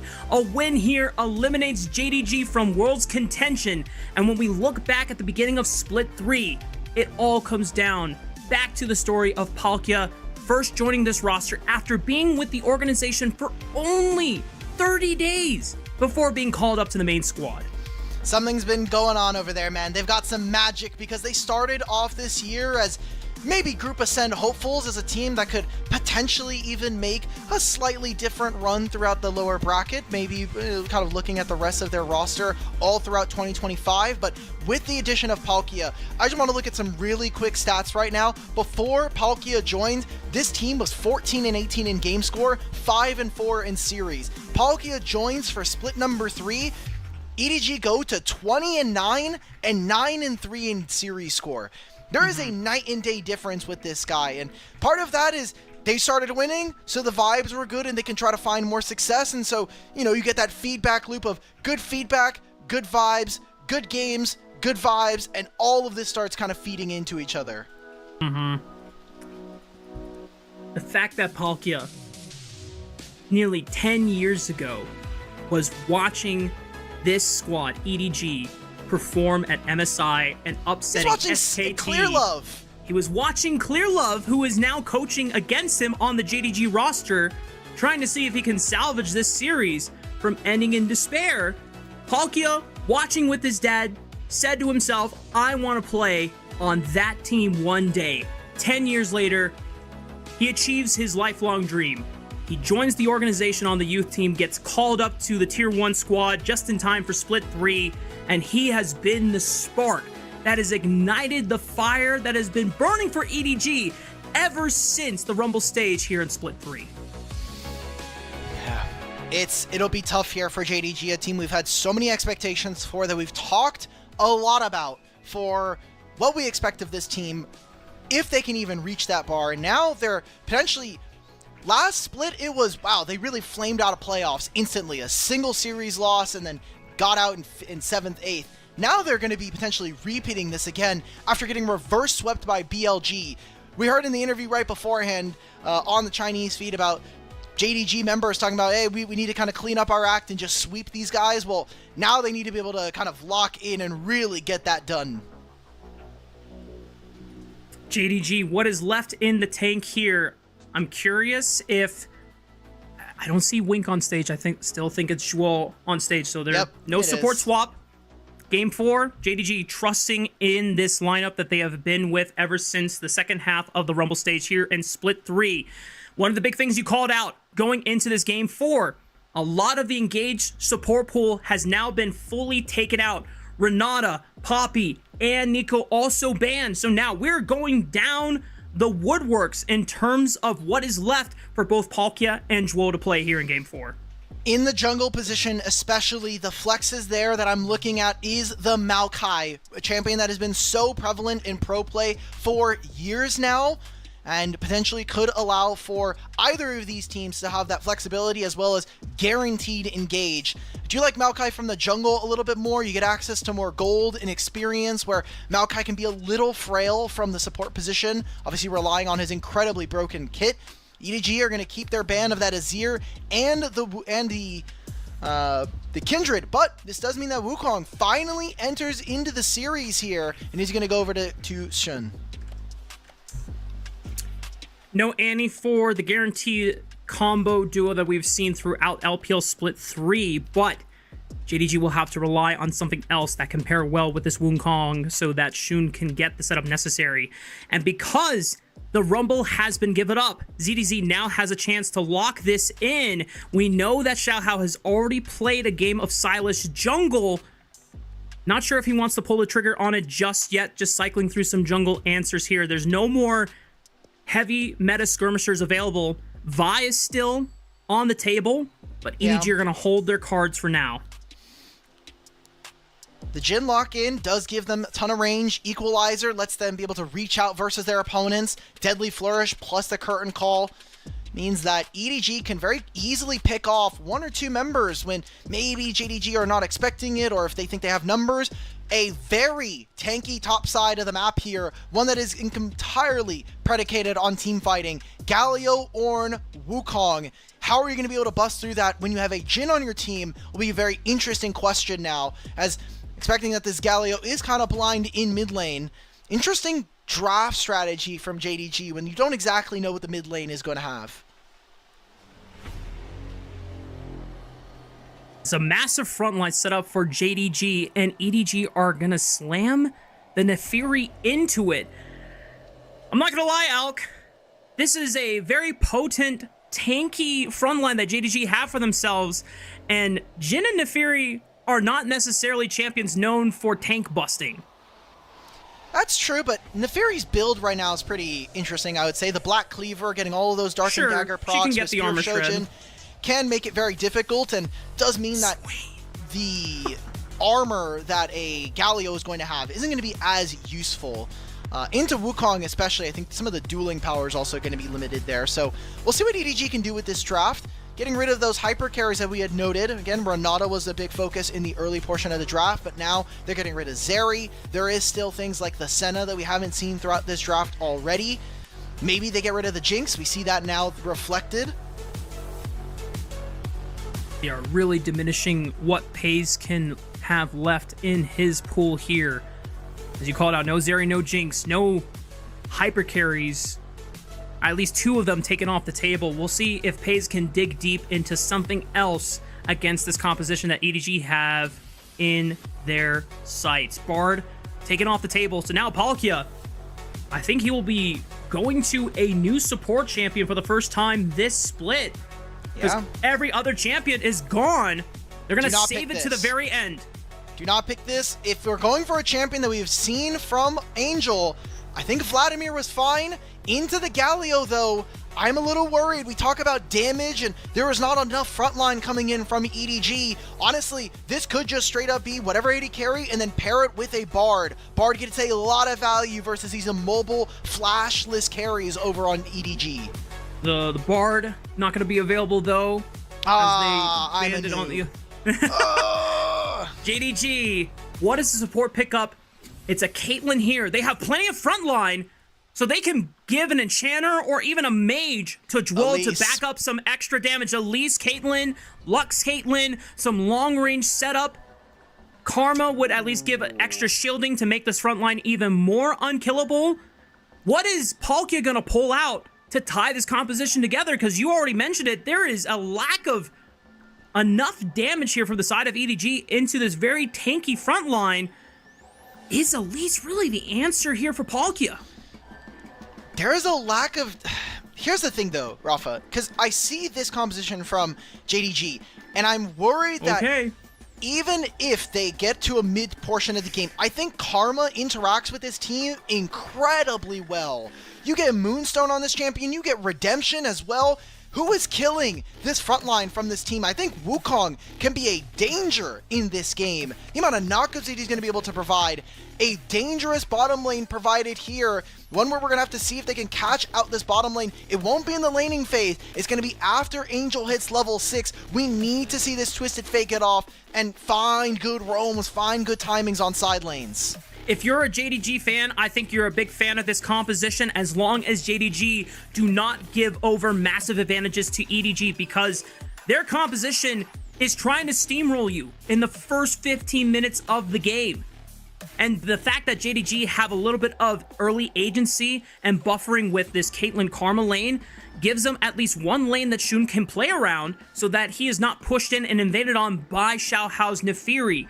But if for some reason EDG are able to replicate the early dominance they had in Game 3, this composition could completely run over JDG. I do want to push back on that a little bit, Rafa. I don't think EDG are going to try to snowball over you in the laning phase. This is a composition that I think requires a lot of finesse coming in from Edward Gaming. Sure. And for EDG, I would actually like to see if they can push an early game lead, because you're going to have Ornn into Rumble, you're going to have this Galio very early on, even before the waves. I think Scout should be able to hold himself in the lane. I actually expect that JDG should be the composition that is really looking to either get grubs, get dragons early so that they have something they can fall back on, because side laning is incredibly difficult for them. Here we go. It's time to hit Summoner's Rift, maybe for the last time, between EDG and JDG in Game 4. 敌军还有30秒到达战场，碾碎。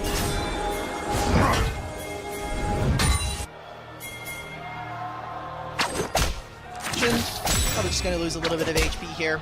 Can also just find a recall if he really wants it. Not all that much doing. There's also a spell book here for Angel. Finally, we're seeing a difference in our supports. Scout, don't do this to me. Do not do this to me. He's got Pays and Joel here to back him up, so he doesn't have to burn a Summoner spell early on, but he does lose a significant amount of HP. He will be forced to recall and walk back to lane. Oh, no. He canceled his recall. He'll walk back in. He has HP. He can play with it. It is into a Twisted Fate early. So, Twisted Fate, more than likely, it's just red cards, you're throwing out your Qs, and then you're clearing the minion wave. He's already doing that now here. I need to see JDG get early dragons. Let's try to get this Caitlyn Karma around the map and let Pays carry. This is what the Caitlyn Karma lane is for. They notice how little agency Pays had in that Misfortune game. Not necessarily a super mobile and agile marksman, but does have at least one escape tool in that Piltover Caliber net. Palkia already trying to tango with Jewel early on in the laning phase. Remember, this is level 1 Elise with Cocoon, so not a lot of raw power, just CC. And it's already a trade of summoner spells between Jewel and On. Summoners are on opposite sides, and they know that Wukong is on the bottom side from EDG. Xiaohao got an early ward onto that blue side. Getting a lot of brand new champions here. Angel yet to play the Twisted Fate. Xiaohao not yet to play the Neferi this split. And Palkia as well. You talked about it. There's a lot of champion bans and a lot of focus on the support pools between these two teams. And so Shun gonna do 3 camps. Is he gonna go for an early invade? He has priority from this Caitlyn Karma. Imagine that Jewel's gonna duck into bottom side jungle and see what if they can see any kind of a pressure that they can put down on the Neferi. Neferi early on, now after the nerfs, is nowhere near as strong as she used to be. So Shun, knowing this, is gonna go for the invade. I think he found the smite. Yeah. He stole away the big monster away from Xiaohao, so now decent experience advantage, and with the push from Pays and Jewel here in the bottom lane, Xiaohao cannot get into his bottom camps. On and Palkia are going to drop this next wave because it meets in the middle. This is just to protect their jungle, but I think Palkia, being already half HP and no heal available for On, makes this a bit tougher of an ask. Good damage coming in from Scout in the mid lane. Traps Angel underneath. Scout making good use of that Scorch rune that he took in this setup, trying to contest Angel on the mid lane. Oh, the Cocoon doesn't quite land. Palkia getting aggressive. The Ignite is thrown out as Palkia also burns his Flash Summoner spell. Decent trade back from Jewel with the Empowered Q. Forces EDG out, and not just Xiaohao, but both of the bottom laners here. Oh, Flash! What the hell? What the? What is happening? On? We're okay. I don't know what's happening anymore, Rafa. This game is getting wild. This game is getting a little crazy, and honestly, it's getting a little messy here. Angel has dropped the wave. Cocoon We're going to continue. Electrocute! That forces the flash out of Shun's Wukong. Scout catches Angels here on the left side, but Palkia's trying to look for the collapse. Flash from Scout. They find first blood. Pays is able to pick one up, a 2 onto EDG's bot laner. It's just pandemonium and absolute chaos. Pays completes the feat of warfare for JDG here in Game 4, and Xiaohao is on the run. Shun is still alive. JDG able to push EDG to the brink and find success in the first 4 minutes. And Angel's going to teleport back, but guess what? He's on a trap, so there's nothing for him to play for in this instant. Pays is going to grab this mid lane wave. Scout is going to teleport down bottom lane, and we're already getting a rotation, a swap here. Coming on through. Angel can get a large portion of this gold. Does Xiaohao end up stealing this? Yes, he gets the Raptors back. He's going to fight because he knows their bottom lane can't answer anymore. Gold now going over to EDG. Can he actually invade for topside camps? I mean, ZDZ could stay. Probably just need to get a reset in. They're going to move Palkia in, and we need to invade this jungle. I don't even care about this. I don't want to see this again. I really don't want to see this on engage. Give me the picture, please. Oh my god, this is such an extended trade. There's a lot of gold and experience missed here. Pays goes to the bottom side to answer, at least get some of that for himself. There's no one else to follow up. This is incredibly messy here from EDG. I feel like maybe Angel, there's not many ways that he can flash, but Scout ends up trading for him as well, and I think that does end up kind of going in favor of JDG early on. FaZe just really pushing himself here to put JDG on his back. There was a big investment into this Caitlyn Karma's lane setup. He had the lane dominance on lock against On and Palkia early on, and that dominance gave JDG the tools necessary to continue that extended invade. It got very messy, but in the end, FaZe reaps the rewards. 2 early kills and tier 2 boots acquired with these Berserker Greaves. Xiaohao didn't even steal any camps, man. That was all topside taken there by Shun. He's pretty far ahead. Xiaohao will have his respawn Wolves and Gromp, but nothing else for him to take. It's a pickaxe and a long sword compared to Phage and Dagger. Shun's also a lot closer to level 5 here, and that means that we might get a very weird grub fight here, because Xiaohao's nowhere near hitting level 6 soon. So, do EDG even try to fight for it? We would like to not give the Caitlyn team a bunch of grubs, but I don't know if you have an option to with how powerful some of these ultimates from JDG are. Duo finds the tether onto Palkia, roots him down. Trap combo laid in for FaZe, and Palkia is forced to use the repel, but he's got no enemy minions to repel to on his side of the map, so Palkia surely will go down unless Xiaohao can bail him out here. Shun needs to close the distance. A hero's entrance is forced out of Scout to join the fray. On is threatened and is sacrificed for EDG's sins, as they are not able to find any trade back. What is my AD carry doing, man? Like, FaZe is... If FaZe loses this series, this is going to be the biggest AD carry diff of all time. Like, FaZe has played all 4 of these games so much better than his opponent, I think, on average. And On gets bailed out by the rest of his team playing a lot better than their counterparts. This time around, FaZe is 3-0. FaZe gets alone time once he finishes his recall. Does he move towards the top side to contest for these objectives? There is no ultimates now available for Scout, but I imagine when Shun finishes his camps, whether it's the Raptors going into Wolves, I think JDG still need to be able to fight for these grubs. They are so much stronger than their opponents. Considering all the chaos that has happened in the first 7 minutes of the game here, Dimitri, JDG spikes that a majority of these champions can boast. Rumble can't be here. This is them trading this objective. It's mostly just to get Angel a wave and for On to maybe catch mid. Heroic Entrance is not available for Scout, but he should be able to muscle his way through mid. He's only walking now, but they're late.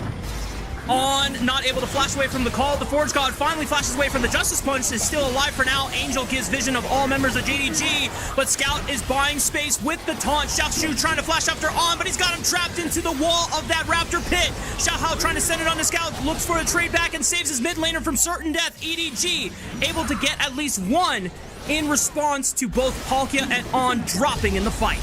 It's going to be 3 grubs going over to JDG. What a sloppy fight, and one where EDG, why are we fighting this yet again? We know that ZDZ's bottom side. He's going to be late to this objective.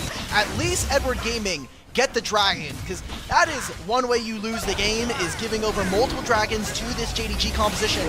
And On cannot be there in this fight, loses his flash, and then still ends up dying. He's going to be getting closer to level 6 here. Maybe there's some time here for ZDZ to push in a wave, but with Caitlyn and Karma coming, there's no way for them to play. I mean, this is just too early.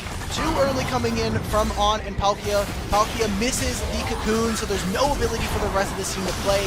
Even with the gold card from Angel, there's just way too much damage. You see that Shun on the top side of this map even, taking down the Elise. I've got to say, Rafa, this is not the cleanliness that we expect from EDG, but remember when we were talking about if EDG don't get a simple composition to play through, what does this team actually look like? I think they got away with having very simple drafts back in the regular season in Group Nirvana. And now we're starting to see the answer to that concern for EDG coming into a Game 4 scenario, where you called out very early on, back in Game 1 draft, once these support engage supports start diminishing in the pool throughout this best of 5, what does Palkia have left that we have not seen yet? This is his first Elise support of the entire split, and while he has impressed us with dazzling and bold plays, being our rookie of the split here in Split 3 of 2025, this has not been a strong look for him so far. He's going to have to flash Cocoon and find Caitlyn behind her Galio and her Ornn. Not even including the Karma shields that are going to come on through with Redemption. It's a tough game if you're Palkia, and a tough game to start here for EDG. Still only down 300 gold, so as much as we've been ramping and raving about JDG and their aggressive tendencies so far, some of these CS advantages that their opponents are finding for EDG are keeping them relevant in this game, which is the bare minimum that we should be expecting. Yeah, CDZ, I think it's fair to say that he has gotten the better of Xiaoshu overall in, at least on average per game performance. It's definitely not been Xiaoshu's greatest series, even though he has been a constant light for JDG throughout Split 3. Even Angel has been able to get the better since Scout has dropped so much resources just to bail JDG out and ensure that they are winning a majority of these early skirmishes. We don't have another objective for at least a couple minutes, as the second dragon of the game is spawning 2 minutes and 35 seconds time. Rift Herald spawning in 3 minutes. We're seeing some first item completions here on both sides of Summoner's Rift. Xiaoshu even gets a Kanik Rooker, and that's massive here. And with 3 grubs, Caitlyn Karma's ripping this apart. They're just looking for Palkia, trying to bully out the rookie, and EDG are trying to flee the scene of the crime, but On is caught in the crossfire, and JDG continue to extend their lead on the top side of the map. Just take the first turret, let's call it a day. Let's get ourselves feats of strength here. Trinity Force, Wukong, and a fed Caitlyn. That sounds like a dream date to me. Gallo's gonna get this teleport to just defend the mid-wave. JDG are now snowballing, compounding these advantages here. They're going to walk into the next few minutes with a huge advantage now. Caitlyn should recall, finish her first item. That's Collector done for Paige. A McHale's rush here for Jwo, so maybe it's not redemption, but you're getting a lot of value, and any lockdown that EDG were going to look towards, not possible anymore. JDG recognizing ever since Game 3 that all of their eggs are in the Paze carry basket here, trying to give him the keys to the kingdom and give him every single tool possible to stay alive. One cleanse is not enough against the multiple stuns that EDG have between the Cocoon and the Gold card from Angel's Twisted Fate. Now that they have 2 cleanses, Paze should feel empowered to just rip apart EDG in these upcoming fights. And for the narrative of the series, for Paze to do it on Caitlyn, the champion that he ended up losing to Elk on in Game 5 of their upper bracket, to pull it out here, I would say is quite a nice bow if they are to bring us to Game 5 in this series. Show us that they can go the distance. It's going to be a little worrisome in the end of things, going the distance versus Group Nirvana, but you're going to have to just take your wins as you need them, and maybe these are learning, the learning growths that we need to see from JDG if they're going to make a run in the lower bracket. Yeah. Paze didn't really have much room to play with in that Game 3 stomp by EDG, but this time around they have played extremely to the ideals of Paze in the first 14 minutes of this game. They gave him a lot of turret plate gold, but was just a few hundred gold, now nearly above 1,000 just for Paze's Caitlyn. Xiaoshu in trouble. Angel popping the Destiny just to make sure that he can join the fray. That's a guaranteed kill and I believe a shutdown going over to Xiao House pockets here on the Neferi. The second dragon spawns, and with EDG all up on the top side of the map, I imagine JDG should be able to rip this dragon for free. They're going to get a dragon. Scout, not on this wave, but maybe the next can get himself a turret. 3 grubs is a hell of a drug. JDG, like you said, moves straight into the dragon, so Shun's going to start this one up. It'll be that going over to their opponents. CDZ is going to get some alone time, but Xiaoshu can respond with a teleport. And depending on how these lane assignments look for EDG once they take their recalls and spend some gold, are we going to get a contest on the Herald that spawns in 10? Because there are some buttons that are going to be coming up for JDG in a moment here with Heroic Entrance and the Ace in the hole for JDG. Still a 2,000 gold advantage for JDG. You can see it reflected here mostly in Paze, a little bit in Shun's pockets as well. EDG have the Rod of Ages stacking here for Angel's Twisted Fate, but it's still going to be another 7 minutes before it is fully completed. I think EDG are wise enough to not risk further snowballing the game in favor of JDG on this Rift Herald, so they are just gifting over the objective for now and praying that they can have the macro decisiveness later on to contest JDG. We'll have the Herald to be able to play with for the dragon that spawns in 4. Otacon obviously spawns in that same amount of time, so maybe a play there. Shun's gonna recall, get closer to his second item, and also be very close to level 10. But right now it is looking at how EDG can move themselves around the map. They push this bottom lane wave, go through Fog of War. Maybe they look for something in mid, but there's a ward as they enter this brush. Ghost and Flash available for Angel. Flash and Ignite available for Palkia if he really wants to look. Xiaoshu is just going to reinforce his mid lane. We're going to have everybody sitting around this lane right now. EDG trying to take out the vision control from EDG's river entrance here on the blue side quadrant. Flash from Palkia looking for Scout, but that's a Galio. That's not the target that you want to see. Curtain call from on downtown. Finds some decent damage on the Scout, but not enough to make a good trade. Palkia is dropped, and now the Call of the Forge God forces EDG's Flash out. EDG now down summoner spells on multiple carries.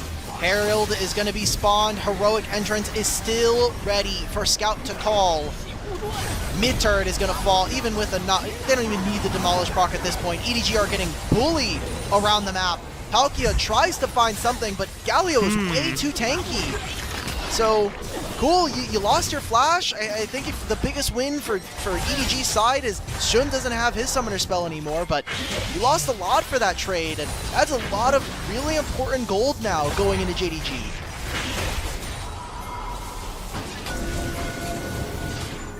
Gold lead starting to balloon further for JDG. EDG are trying to make it competitive as much as possible. Angel might have a chance to push for the tier 1 turret, but Shun is on the top side of the map.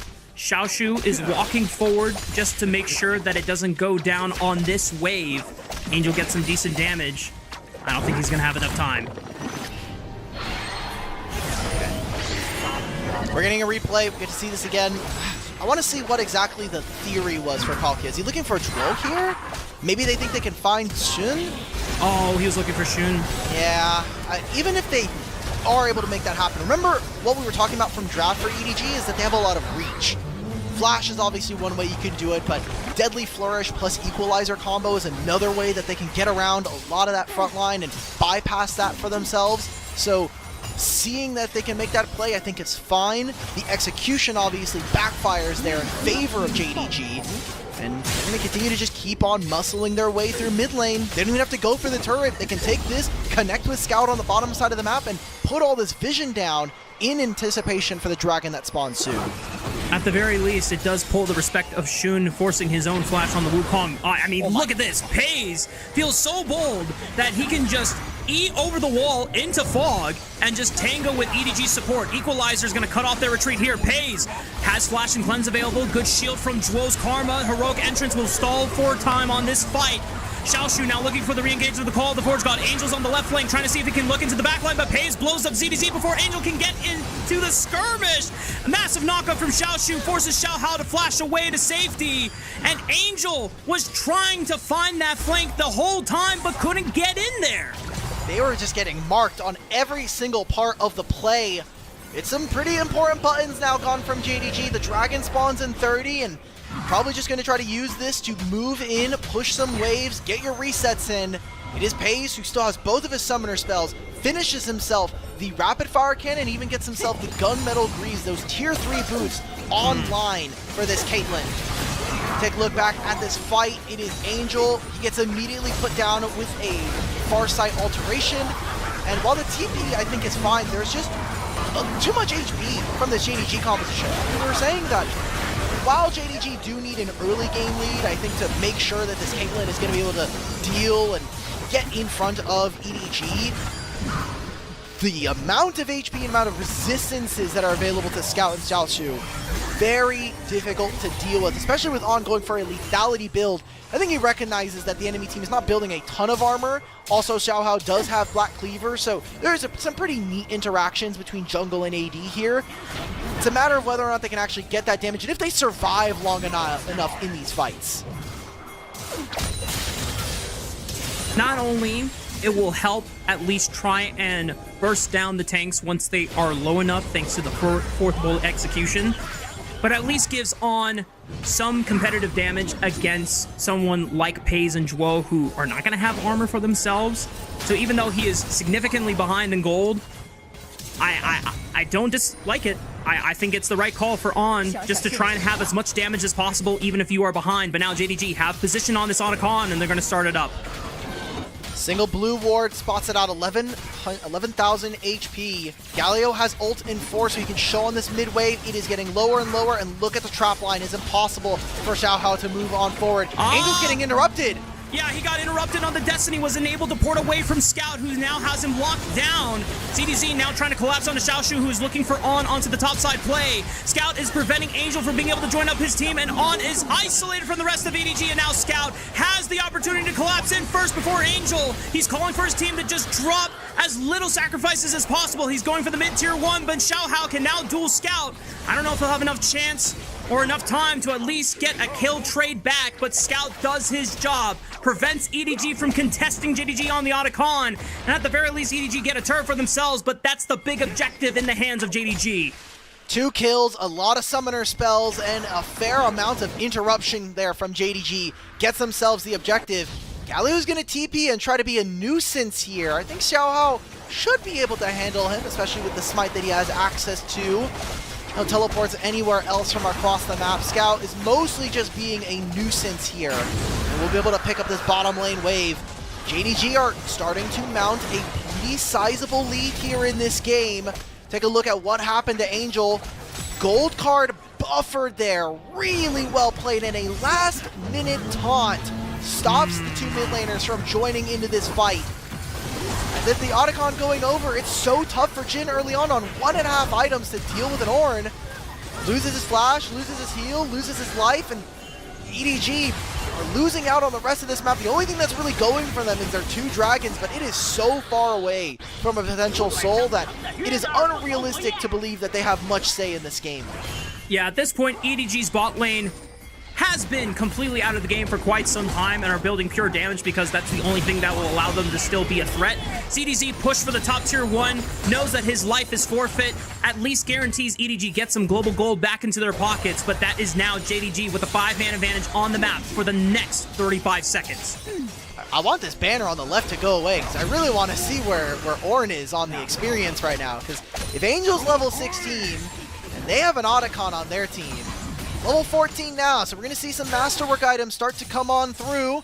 Everybody at home, please put your most valuable item in the first slot. If I am Pays, I'm waiting for my Infinity Edge. I'm putting that in the first slot, and I'm getting that upgraded immediately for Xiaoshu. They're going to get themselves a mid lane tier 1, or tier 2, and Scout is in the wings waiting right below them. Shun and Pays have remained deathless so far, and that's why they have the big objective bounties on their heads right now. Jewel also deathless, but not the valuable target. He's Karma, bro. We don't care. We don't care if he's deathless. He's 0. Exactly. He's playing Karma. That's why he doesn't have an objective bounty. But EDG can keep that in mind. If they're able to find a pick, it's going to be difficult, though. Mercury Treads was already completed by Shun quite some time ago, so the tenacity resisting the ability for EDG to find a layering of single target CC. This could be a pick. Xiaoshu forced to flash away. Flash gold card from Angel. Good buffer by the Bellows Breath, but I don't think it matters. Xiaoshu is still locked down and not close enough to the rest of his team. We call the Forge God interrupted as JDG sends Scout to try and bail out his top laner, but the rest of EDG are piling on in. They're committing. That's the equalizer. It cuts off Pays for the rest of the team. He's isolated. If EDG find Pays here, it could be big. Scout gets dropped. Xiaohao sends it, is able to use the Eviscerate to get back over the wall to safety. EDG, for the first time this game, have a numbers advantage on the map. That was exactly the fight that they needed to take. Oh, does it execute? No. It allows for Palkia to recall. And Baron is now on the table 20 seconds before Xiaoshu is up. 25 before Scout can join in. He has no teleport. They do not have enough HP versus his Caitlyn. We need to get back into our lanes, back into position. That is exactly the pick that EDG want to have if they have any chance of being relevant in this game, number 4. The fact that EDG solo laners are still giving an avenue, a window to come back into this game, pouncing on Xiaoshu on this top side and punishing Scout for over-investing into trying to bail out his top laner here. I mean, this is the reach that we were talking about, right? If you show up on a halfway and a minion lane wave, well then guess what? We're just going to be able to show up with both ZDZ and our Jhin from the other side of the rift right now. So This is a good execution of what this EDG composition wanted to do. The early game was incredibly sloppy, but this is what they need to be able to get down in the mid game if they want to be able to fight back. Now the gold is 2,000, still in favor of JDG, and those shutdowns on Shun and Pays are what EDG are going to have to look for if they want to fight back here. We're going to see more items being completed. Xiaoshu should have now, he's still level 14. If he can get, I think maybe 1 or 2 more mid lane waves, he gets level 15, he can award another Masterwork item. It's going to be a collector now, finished for the Masterwork anyway, for Pays. The fact that Pays opted in for the rapid fire cannon second gave him the extra safety to protect this objective bounty on his head. But it definitely meant that he took a pit stop in terms of meaningful damage to try and threaten EDG when they were making these plays in the mid-game. Once he gets the Infinity Edge, he's going to be dealing a lot of pain to EDG's individual members here as Zhuo and the rest of JDG trying to empower Pays to siege up this tier 2 tower. Can we just talk about the fact that EDG were the ones that lost the Otacon, and yet they're even in experience almost across the board? Angel gets the cheat because he has a Rod of Ages right now. Dragon spawns now. Angel has Teleport, Ult, and Ghost. They should be looking for it. They're trying to run around. There's an RFC available for Angel. He does a hell of a lot of damage here. Equalizer can help them buy at least time for one more minion wave. Scout looking for the collapse. Call the Forge God is called by Xiaoshu, finds knockup onto On, but no one from JDG can get in range to collapse. They get the tier 2 turret for their troubles, and the rest of EDG hold the line here, not allowing the rest of JDG to step up. Pace takes a lot of damage. The curtain call is blocked by Xiaoshu on the way out. No way for EDG to meaningfully punish here, as Pays will take a recall. Angel's going to recall. Does he teleport immediately? No. Still has that ultimate in Destiny. Pays and Zhuo are going to have to walk all the way back over to this play right now. And there's not enough buttons, I think, from EDG to play for the dragon. So JDG will get the 4th dragon of the game. It'll be their 2nd on their side. See that On and Palkia are going to reset. It's just going to be EDG right now, focusing on gold. Let's get some of these jungle camps that we've been denied for Xiaohao. JDG are definitely being pushed to the limits here, even though they had such a strong early game advantage. You can see remnants of what happened in game 2, how strong EDG were able to hold the line and raise their defenses against JDG and really making them sweat to try and close out that game. I feel like we're going to get something similar here in game 4. One can hope. I know you're a big EDG fan. It would be an incredible story to see EDG find a best of 5 win versus yet another Group Ascend team. But JDG, they do not want to go out. They do not want to lose any chance of making an international this year here in this series. And there's also something to root for in JDG, which is why it is so anxiety-inducing for me to cast this series, because ever since the beginning, I've been championing this roster of discarded kings who have been dropped by former orgs and former teams that they were finding success on in the past, trying to come together and make the remnants of, on paper, should be a super team, but have obviously struggled throughout the 2025 season. They're trying to make a comeback now and push EDG to a Game 5 to keep their chances for a Worlds run still alive for JDG. Scout has to pick up a top lane wave. JDG immediately get control through mid. Angel's in a weird spot right now. He does have flash. There's a teleport behind. They're looking for On, maybe. Call of the Forge God goes wide. Angel gives them vision with Destiny. Xiaohao able to distance himself away with the E. On stuns of Scout in the front line. Now he's looking to turn around with the curtain call. Equalizer over the top. Pays is forced to E backwards. That's a lot of damage. Redemption. Angel's flanking onto the back line, at least threatening. Scout tries to step forward, gets caught by the deadly flourish. EDG are playing with range and trying to bait out cooldowns for the side of JDG, but the patience might be rewarded here. Xiaoshu taking up a lot of damage. Palkia goes in, forced to repel away. Shun already burned the Cyclone, but doesn't find a knockup onto anyone. Big knockup there onto Angel. He's forced to blast away. Taunt from Scout. Gets the cleanse out of Angel. The rest of EDG crowding around onto the bottom side of the map. There's a lot of fighting from EDG, but they're holding the line. And JDG can't find a window to get the advantage that they want in this game. CDZ now finally isolated and Pays. Blinks him back to the fountain with the power of that Infinity Edge he just purchased. Angel still holding the line with the side of EDG, but there's no dragon to play for on the bottom side. They're just trying to use range. Palkia gets popped by Shun. On, isolated now. There's no way out for him. Shun should be able to have one more gap closer left in the tank. It's the ace in the hole that damages On's health bar. Shun just needs one more Nimbus strike to send On back to the fountain. JDG prevail and win the fight. Can Xiaohao live long enough? Oh, he's just dead. That's another auto attack. That's Pays moving forward, and that's Pays finding the jungler of EDG. It won't be enough for them to end the game, but maybe they can get some waves push and get ready for the dragon in 2 minutes time. EDG, they try to push and pull away at JDG's front line, but so much HP and not enough damage from Edward Gaming.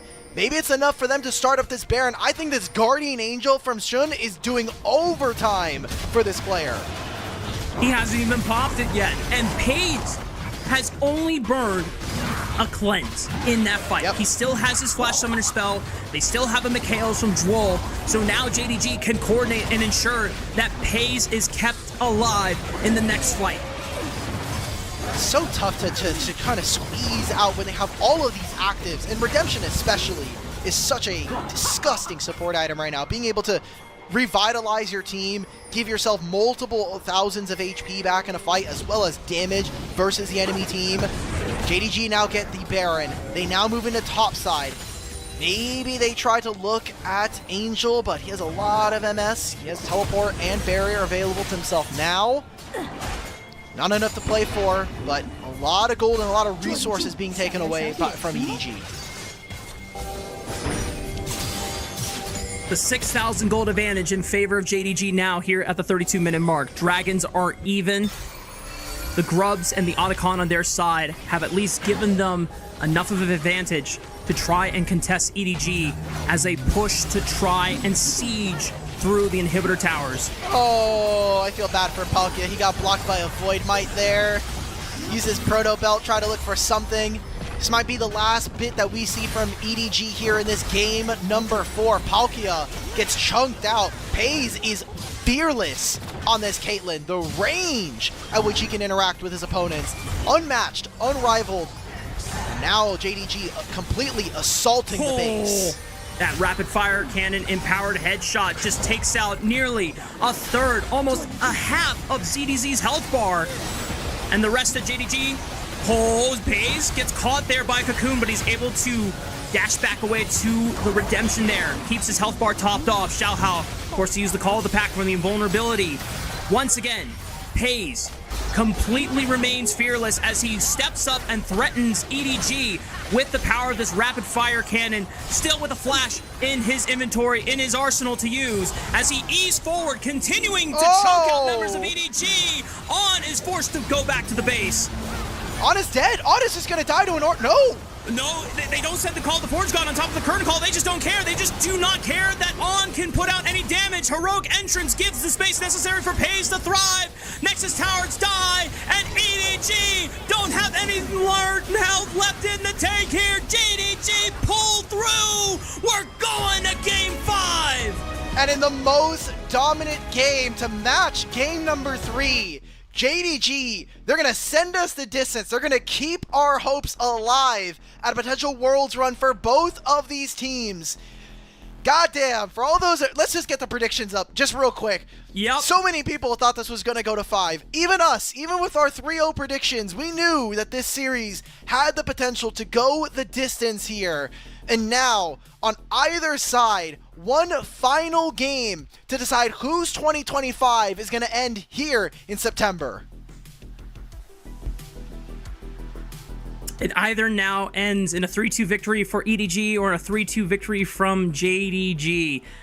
I can't say I'm surprised, but when you look at how close some of the early games were from both teams, where JDG had a significant advantage in game 1, and then it was thrown away, and it ends up in an EDG victory.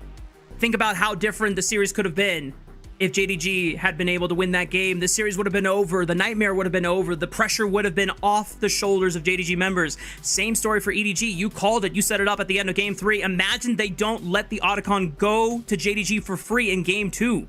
Could have been a 3-0 for EDG. We are now pushed to the limit here, Alec. Both teams having the go to distance here in game 5. Important one.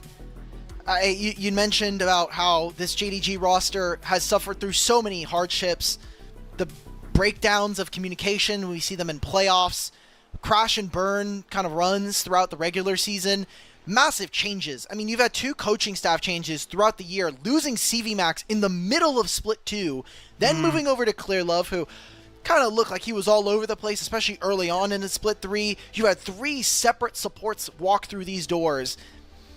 There is a lot of hurdles that this team has had to jump through. It's been a tough year from JDG, not from a fan perspective, but also from a team perspective. And to potentially lose out to a Group Nirvana roster, and now you're struggling here. You struggled versus BLG. You're now struggling versus EDG. These discarded Kings could very easily find their 2025 ending about the same way that it did just last split. They at least keep the hopes alive here, not going down yet here in the lower bracket. As you call back to Split 2, it was a very unexpected and disappointing end to their Split 2 playoffs run after having, for the most part, a very competitive Split 2 Rumble stage. Yes, we saw early warning signs of Scout being inconsistent over the course of the stage, but Pays was by far the best AD carry, at least performance-wise, in Split 2 for LPL during the regular season. Shun was contesting one of the top performing jungler spots for All-Pro in Split 2. And JDG still trying to lean back on those strengths here in Game 4. We called it out before when we saw the draft. All the eggs were in the Pays basket to get that advantage early, and the super chaotic, very messy invade extended play we saw from both teams ended up, rightfully so, in JDG's advantage. And they were able to persist and push through. There is definitely concerns were in scenarios where we thought JDG have not been able to close out games cleanly. It has bitten them in the past, even in this series alone, but they are able to endure enough, and it's all on Pays. Acting fearless, playing boldly on the front lines, dashing forward with a Caitlyn in the face of EDG, and not one time he goes down. I love this bot lane pair. I think the draft ended up working for this team. Obviously, the level of play that we've seen from Pays. 4 games now, I think, regardless of the result, Pays has gotten the better of On so far, and that is going to continue to be a running line here in this series. Whether or not they can kind of neutralize the matchup, I think Jhin, in theory, is really good at being able to do that versus your counterpart. But we're seeing time and time again that JDG can rely on their AD carry. I don't know that EDG can say the same. And if we're getting even matchups where we're getting Ornn into Rumble, we're getting similar matchups like Galio, you don't have to be able to outplay your opponents. All you have to do is just be relevant in team fights. Yes, there were a couple of mistakes. I think Xiaosu getting caught gave EDG angles back into this game, but the resiliency and I think the usefulness, the utility that you get from these champions proved overbearing for EDG. I'm so nervous for this Game 5, Alk, because I know that no matter which team ends in triumph, there's going to be heartbreak on the other end of it. And honestly, it is devastating to have to say goodbye to one of these two teams. For JDG, a roster that has had so much individual success in prior years on different teams, struggling to get it together. They're able to push through a Game 5, but on the other side, EDG is a team that sparked a fire with Palkia coming in, the breakout rookie of the split, trying to revitalize a flame that has not burned for EDG in quite some time. If they lose this series, their Worlds run ends here as well. Easy MVP vote for Pays. I think we're all Absolutely. in agreement with that. We gave that one pretty early on into this game. Coming into the next game, everybody at home, get excited. We got Silver Scrapes. We've got Game 5. And most importantly, all supports are off the table at this point. No mids are going to be as clean. Are we going to get more Nico permabans? Is Azir going to stay on the table? Where is Poppy here in this series? A lot to be decided in one final draft tonight. Like Alex said, we wouldn't expect any other player to get the MVP for this game 4. FaZe, perfect score, 9-0-6 on the Caitlyn. Producer Kai, let's roll it on through. Let's get Silver Scrapes running. It's time to see how this story ends. We'll see you on the other side for Game 5.